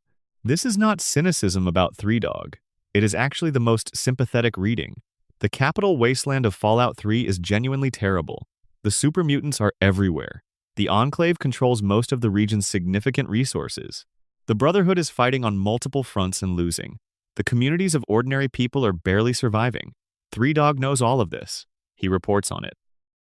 And he chooses, every day, to frame it around what might be possible rather than what probably is. The Galaxy News radio signal reaches into the darkness and offers something. Not false hope exactly, but the decision that hope is worth maintaining even when the evidence for it is thin. The lone wanderer is out there, the signal says. Someone is trying. Things could be better than they are. Whether they become better depends on you. This is Fallout 3's fundamental argument, dressed up in pre-war music and optimistic commentary. The world is bad. It was made bad by specific choices. You are one person, and the choices available to you are limited and costly, and often unclear in their outcomes. But you are here, and there are things you can do, and the doing of them matters in ways that are not always legible from inside the moment. Three Dogs broadcast is also, in a small and quiet way, the series broadcast. This is what Fallout has been doing for 30 years. Sitting in the rubble of an imagined world that was broken by very recognizable failures, playing music that sounds like a world worth having, and telling you that there is a story worth following. Not because the ending is guaranteed to be good, but because showing up for the story is what people do. Section 25. The Survivalist, a man who waited 200 years.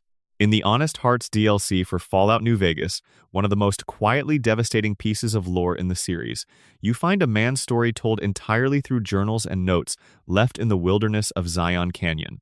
His name was Randall Dean Clark. He was a survivalist, a prepper, someone who had spent years before the Great War preparing for exactly the situation the Great War created. He had supplies, he had skills, he had a shelter in Zion Canyon, he survived the bombs. He watched the mushroom clouds from his hidden position in the canyon, and he lived. And then he kept living. His journals span decades. You find them scattered across Zion, one after another, each one a window into a specific period of his life in the canyon. The early years, when other survivors began arriving and he helped them, trading supplies for companionship. The middle years, when a community formed around him and he began to think of himself as its protector. The late years, when he was very old and the community had grown up and his role in it had changed, and he was trying to make peace with what he had been and what he had done. Randall Clark was not a saint. The journals are honest about that. He killed people who threatened his community. He made decisions that were expedient rather than just. He carried guilt for specific things for the rest of his life. But he was also, across those decades in Zion, building something. Not a faction with armies and territory, something smaller and more important, a set of traditions, a knowledge base, a way of relating to the land and to each other that the people of Zion would carry forward after he was gone. He called himself the Father in the caves, the name the tribe he had helped create gave him, and he died in those caves, very old, and was buried in the canyon he had never left. There is no quest attached to finding Randall Clark's journals. No one sends you to look for them. They are just there, scattered through Zion, and if you take the time to find them all and read them in order, you get the complete story of a man's life. A full human life, from the bombs to the grave, told in first person in the most honest terms he could manage. It is one of the most affecting pieces of storytelling in any video game, and most players of Honest Hearts never find it. It is a secret the game is keeping, available only to people who explore carefully and read everything they find. This is, in miniature, what the Fallout series does at its best. It hides the most important things in the margins, puts the most moving stories in the places you have to work to find, and trusts that the people who find them will appreciate them. Not everything in the wasteland is obvious. Some of it requires patience and attention. Some of it requires being the kind of person who reads the notes in abandoned buildings and listens to the holotapes left by people who did not expect anyone to be listening. Section 26. The New Plague and What Came Before. Before the Great War, before the Resource Wars, before the bombs or the Enclave or any of the factions that would shape the post-war world. There was a plague. Called simply the New Plague in the game's lore, it struck the United States in the 2060s and 2070s, adding another layer of crisis to a country already stressed by resource competition and military expansion. The New Plague was not natural. The games strongly imply that it was either accidentally released from a bioweapons program or deliberately deployed by an actor who wanted to test what such a weapon could do. The New Plague is interesting for several reasons. First, it connects to the FEV development timeline in ways that suggest Vault-Tec and Vault-Tec's pharmaceutical divisions may have been working on related projects. Some researchers, reading between the lines of various terminal entries and official documents, believe the New Plague may have been an early FEV strain that escaped containment or a test of a related viral agent's delivery mechanism. Second, it provides context for why the American public was so willing to buy into Vault-Tec's survival shelter pitch. A country that had been experiencing a mysterious and terrifying new disease for years, in the context of a global resource war and mounting nuclear tension, was primed for exactly the kind of catastrophizing that made vaults attractive. The fear was real, even if some of it had been deliberately cultivated. Third, it connects to the broader pattern of the Fallout universe's pre-war timeline. The New Plague was one of several concurrent crises that were slowly destabilizing American society in the years before the bombs fell. Resource scarcity, military overextension, biological threat, political radicalization. Each of these individually might have been manageable. Together, they formed a system that was failing at multiple levels simultaneously, with each failure making the others worse. The Fallout universe's lesson here is not that any single thing caused the apocalypse. It is that sufficiently interconnected systems fail in sufficiently interconnected ways, and that the complexity which makes a civilization capable of great things also makes it vulnerable to cascade failures that no single actor can stop once they have begun. Section 27. The Sierra Madre and the Ghost of What Was. Dead Money is a DLC for Fallout New Vegas set in the ruins of the Sierra Madre Casino, a pre-war resort that was preparing for its grand opening when the bombs fell. The casino never opened. Instead, it was sealed under an environmental cloud of toxic gas and patrolled by ghost people, survivors of the cloud who had fused with their environment suits and become something that is neither alive nor dead in any clean sense. The DLC is a meditation on obsession, and its thematic center is Elijah, a former Brotherhood of Steel elder who has become fixated on the Sierra Madre's vault, which he believes contains the technology to change everything. He has been working toward accessing it for years, sacrificing anything and anyone in his way, convinced that what is inside will make all the losses worth it. The Sierra Madre Vault does contain something extraordinary. An automated fabrication system that can produce food, water, and caps from nothing, essentially solving the scarcity problems that drive most of the wasteland's violence. In the hands of someone who genuinely wanted to help the wasteland, it could be transformative. But Elijah does not want to help the wasteland. He wants to control it. The difference between these two things, which sounds like a technicality but is everything, is what the DLC is about. The Sierra Madre's technology in the right hands could be genuinely liberating. In Elijah's hands, it would be another instrument of domination, another way for someone who has decided they know best to impose their vision on people who did not ask for it. This is the Vault-Tec problem again, the Institute's problem, the Enclave's problem, the Brotherhood's problem. The series keeps returning to it because it is one of the genuine tensions at the heart of the post-war world. Resources are scarce. Technology is power. Power is finite. The person who controls critical technology controls the people who need it, whether they intend that control or not. And the history of the pre-war world is the history of what happens when you allow technology to concentrate in too few hands. The Sierra Madre's ending, the best ending you can achieve, is also the loneliest. You walk out of the casino. You leave it behind. You do not take what Elijah wanted you to take for him, and you do not try to bring the technology back to the wasteland yourself. You let it be. The casino stays sealed. The technology stays where it is, inaccessible to anyone. And you walk out into the Mojave with nothing but the experience and the lesson, which is that some things are better left alone. Section 28. The radio in the wasteland, what the music means. Every Fallout game has a radio, and the music on that radio is doing something. The songs are pre-war. They are, mostly, standards and pop songs from the 1940s and 1950s, the era whose aesthetic the Fallout universe borrowed and extended. Ella Fitzgerald, Billie Holiday, the Ink Spots, who are perhaps the single most iconic musical presence in the series. Songs about love and loss and dancing and the good old days and the world being a wonderful place. The effect of hearing these songs while you walk through the ruins of civilization is not accidental. It is one of the most deliberate aesthetic choices in the series.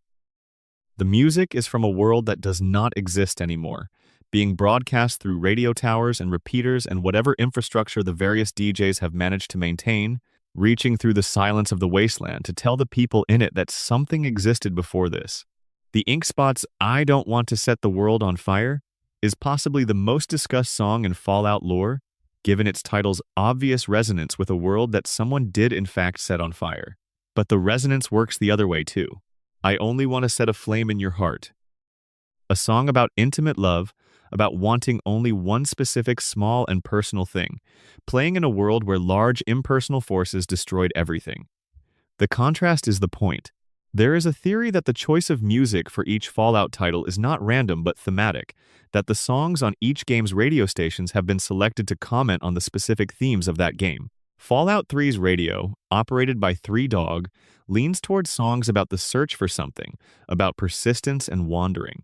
Fallout New Vegas's mix, broadcast by a rotating cast of DJs including the melancholy Mr. New Vegas, carries a stronger flavor of the past, of things that cannot be recovered, of beauty that exists only in memory. The music is the pre-war world's last transmission, still going, after 200 years, through equipment that was never meant to last this long, reaching people who never knew the world it came from. It is a kind of haunting that the games lean into rather than away from, and it is part of what makes the Fallout universe feel genuinely like a place where the past is always present. Section 29. The Enclave's children: what happens to people raised in that belief system. There is a category of character in the Fallout series that receives less attention than it deserves. The Enclave soldiers and scientists who are simply doing their jobs. Not the ideologues, not the decision-makers, but the ordinary members of an organization who were born into it or recruited into it, who were given its worldview before they were old enough to question it, and who are now living inside that worldview with no obvious exit. Colonel Autumn in Fallout 3 grew up on the oil rig. His father was the Enclave's chief scientist. He was raised to believe in the organization's mission, shaped by its culture, formed by its assumptions. He is, in his own way, a victim of it, a person whose moral imagination was constrained from birth by the ideology he was given. This does not excuse what he does. His choices as an adult are his own, and some of them are terrible, but it contextualizes them in a way that makes the question more interesting than simply condemning him. What would it take for someone like Autumn to genuinely reconsider his worldview? What evidence, what experience, what encounter would be sufficient to shake loose the certainties he has held since childhood? The games do not answer this.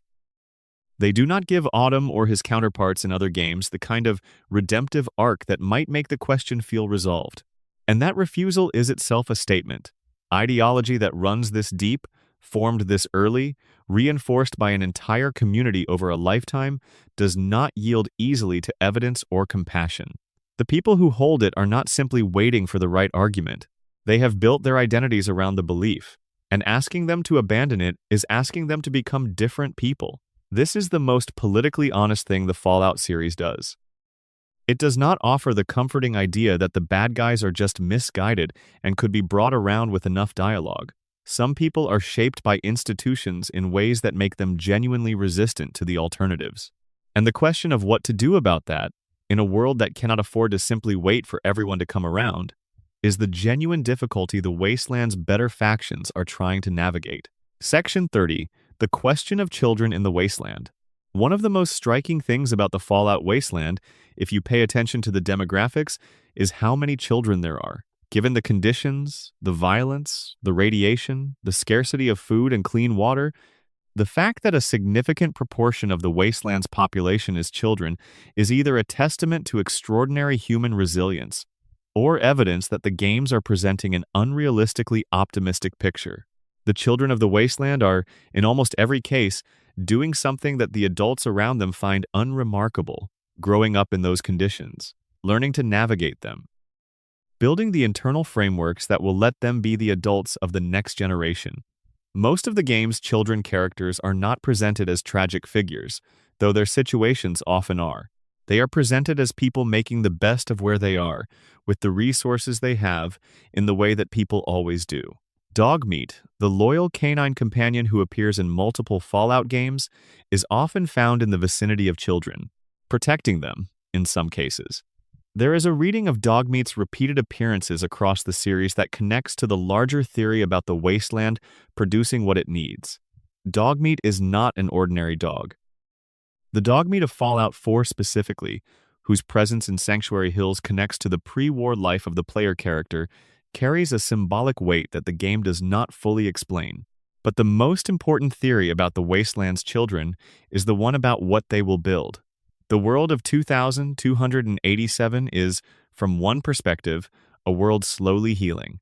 200 years of recovery, 200 years of communities forming and technologies being rediscovered, and people building lives outside the immediate shadow of the Great War.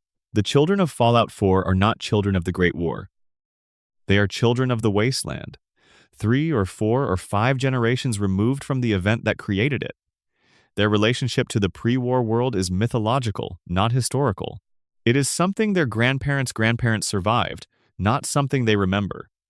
What civilization they build will be shaped by what they are taught and what they are shown and what they decide to carry forward. Whether the Brotherhood teaches them that technology is power and power belongs to the worthy. Whether the NCR teaches them that democracy is worth preserving even when it is messy and slow. Whether the followers of the apocalypse manage to reach enough of them to pass on the simple idea that healing people is more important than controlling them. The children of the wasteland are the experiment's final result, not the data Vault-Tec gathered on their parents and grandparents in sealed underground chambers, but the actual living question. Given everything that happened, given all the choices and all the consequences, what do human beings build when they have to start over? The series does not answer this. It is still asking. And the fact that it is still asking, game after game, with a community of millions of people who keep coming back to the question, suggests that it is the right question to be asking. The Fallout universe is 30 years old, and it has not finished what it started. There are still vaults we have not opened, territories we have not explored, stories we have not been told. The timeline continues to move forward, game by game, and now season by season, and with each new entry, the picture gets more complicated rather than less. More factions, more histories, more questions about what people are capable of, for good and for ill, when the structures of civilization have been removed and they have to decide what to build from the pieces. The mysteries we have explored tonight are not complete answers. They are invitations. Each one opens onto more questions, which open onto more questions, which is what good world building does. The goal was never to tell you what the Fallout universe means. The goal was to spend some time in it together, at the right pace, in the dark, letting the ideas settle. If you found something in here that you want to follow further, the games are waiting. The wikis are extensive. The fan communities are deep and thoughtful. And the series will keep adding to the picture for as long as people care about it, which by all available evidence is a very long time. Thank you for being here. Thank you for listening. If you want to keep going, subscribe and stay close. The Wasteland will be here in the morning. Bonus section: 30 more theories, smaller mysteries, and the things that live in the margins. There are things in the Fallout universe that are too small for their own section and too interesting to leave out. Details that do not anchor a whole essay but that change the texture of the world once you know about them. Let us move through them together, at a comfortable pace, one after another, like walking through rooms in a museum that is about to close. The Nuka-Cola quantum found in Fallout 3 glows blue, and the game explains this as a trace quantity of strontium-90 added to the formula to create the bioluminescent effect. Strontium-90 is a real radioactive isotope produced by nuclear fission, a genuine byproduct of nuclear weapons testing. The idea that a pre-war soft drink manufacturer would add a radioactive isotope to their product for visual appeal, and that the government would allow this, is simultaneously absurd and completely consistent with a world that put nuclear reactors in passenger cars and called it progress. The Nuka World amusement park in the Fallout 4 DLC of the same name was, before the war, a genuine destination resort for families. It had roller coasters and mascots and themed zones and the whole apparatus of American commercial entertainment at its peak. Walking through it as a ruin is one of the more melancholy experiences the series offers, not because anything dramatic happened there, but because the everyday joy of what it was is still visible in the skeleton of what remains. A roller coaster that someone maintained well enough to still run.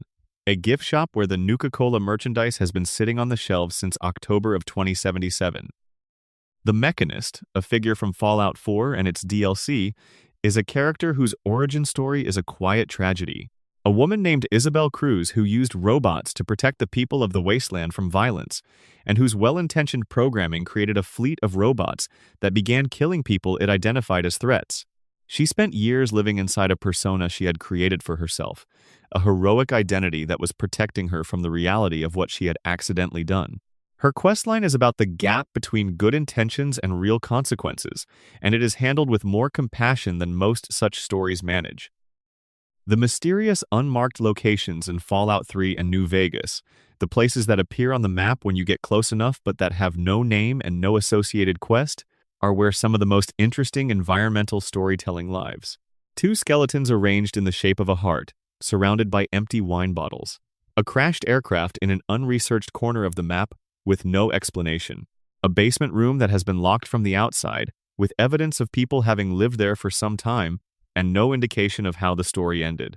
The Vault 21 inches New Vegas is one of the most unusual vault concepts in the series.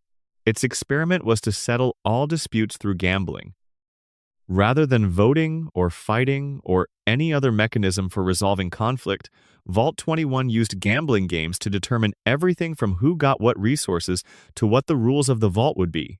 The result was, predictably, a vault dominated by people who were extraordinarily good at gambling, and the social structures that emerged from that were fascinating in ways the game only partially explores.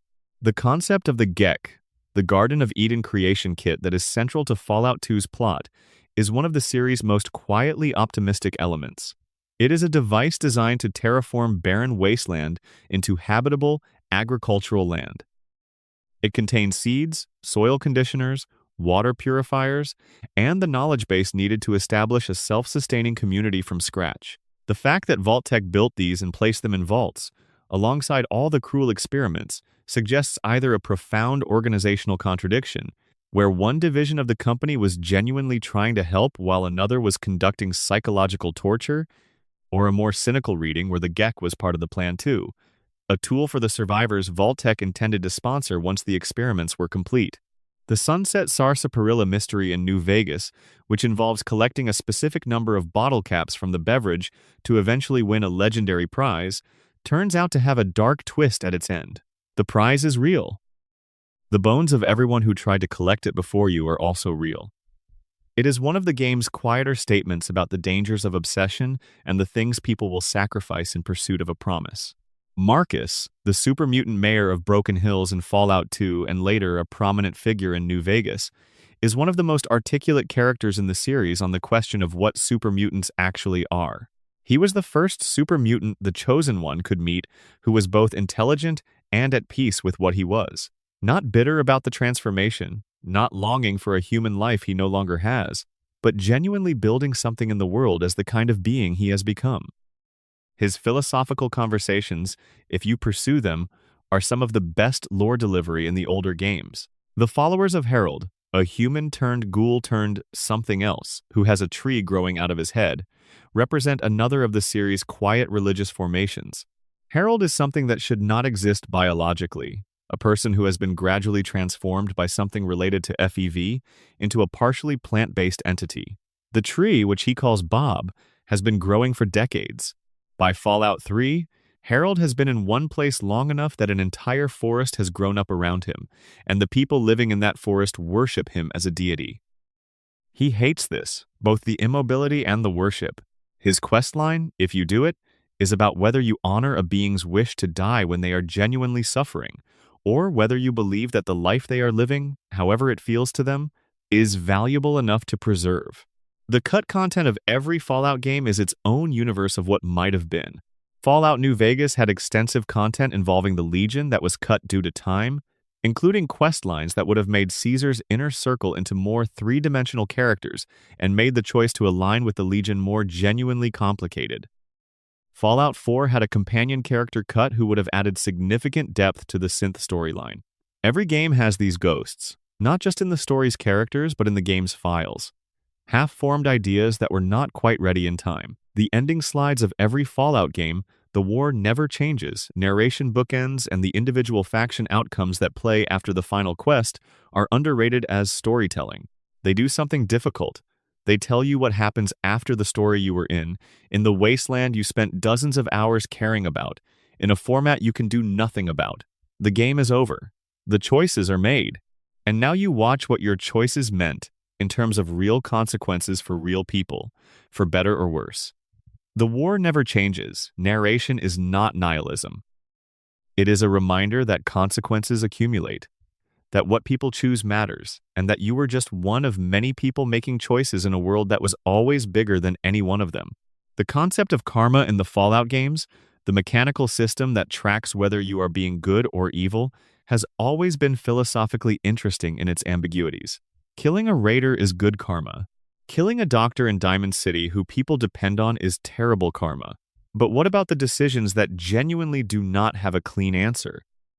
The game tries, with varying degrees of success, to encode moral judgment in its mechanical systems, and the places where the encoding breaks down are revealing. Not because the systems are badly designed, but because the moral reality they are trying to represent is genuinely complicated.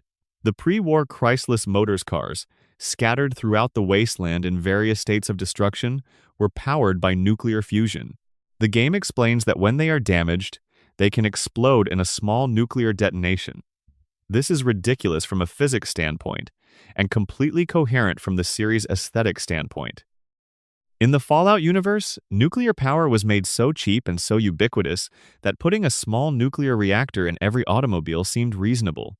The long-term implications of this for nuclear waste and radiation exposure were presumably somebody else's problem.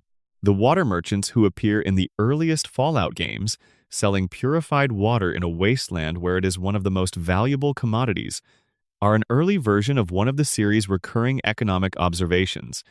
In a world where the most basic necessities are scarce, the people who control those necessities are extraordinarily powerful. Project Purity was not just a humanitarian gesture. It was a power move of the highest order. Whoever controls the water controls the people who need it. This is why both the Brotherhood and the Enclave wanted it, and why James died to keep either of them from using it as a tool. The story of the Vault-Tec salesman who appears in the opening of Fallout 4, trying to sell the player character a spot in the vault in the minutes before the bombs fall, is one of the series' best pieces of ambient storytelling. He is doing his job. He believes, probably, in what he is selling. He is selling something real, in the narrow technical sense. There is a vault, and the people who get into it will survive the bombs. That the vault is also a frozen storage facility for test subjects in a corporate experiment is not something he knows, or if he knows, has been trained to not know he knows. He is the system's face. Helpful, friendly, efficient, completely separated from the implications of what he is doing. The Nuka World Galactic Zone, with its robot astronauts and its spaceport theming and its exhibits about the future of space travel, is a memorial to something the pre-war world was genuinely good at imagining, but never managed to achieve. The Fallout universe's America built nuclear-powered cars and domestic robots and sophisticated artificial intelligences, but it never got off the planet in any significant way. Robert House's plan, his long-term vision for using New Vegas as the foundation of a spacefaring civilization, is presented as genuinely ambitious and genuinely possible in a way it might not have been in the pre-war world's more complex political environment. The theory about the fate of the pre-war space program is not discussed often enough. Vault-Tec and other defense contractors were doing extraordinary things in the Fallout timeline's equivalent of the 1950s through 1970s. The level of technological development by 2077 is in some areas significantly beyond what the real world achieved by that date. But space travel, for reasons the series does not fully explain, lagged behind. The Fallout universe never got its moon landing moment, or if it did, The series has not shown it. All that technology, all that science in the sky remained a ceiling rather than a door. Ulysses, the primary antagonist of Lonesome Road and the most philosophically complex villain in Fallout New Vegas, is someone who built his entire identity around a symbol. He found an American flag in the ruins and decided to carry it, and that act became the center of his ideology, his relationship to the idea of America and what it was and what it should be. His argument with the courier is, at its core, an argument about what symbols mean and whether they can be separated from what they were used to justify. The flag he carries is the same flag that flew over the soldiers who occupied Canada and the institutions that built the vaults. Does it mean what it meant to the people who created it? Does it mean something different now? Can you use it for a new purpose? Or does the old purpose cling to it no matter what you do? This is a question the entire wasteland is asking, about everything. Every faction that traces itself back to a pre-war institution is asking it. The Brotherhood is asking it about the United States military. The NCR is asking it about American democracy. The Enclave is asking it about American exceptionalism. Can you take the forms of the old world and fill them with better content? Or do the forms determine the content, so that any institution that tries to become what it was not designed to be will eventually drift back toward what it was? Ulysses believes the answer is the second option. You cannot use the old symbols for new purposes because the symbols are the old purposes. The courier's existence and their ability to make choices that Ulysses cannot make suggests there may be more room than he thinks. But the question stays open, and that is the Fallout universe's deepest and most lasting gift. It builds a world from the ruins of specific failures, gives you characters whose lives illuminate those failures, and then refuses to tell you the answer. It gives you the tools to think and then steps back and trusts you to use them. The bombs fell because people made choices. The wasteland exists because of those choices. What happens next depends on the choices being made right now. In the games, that is you. Good night.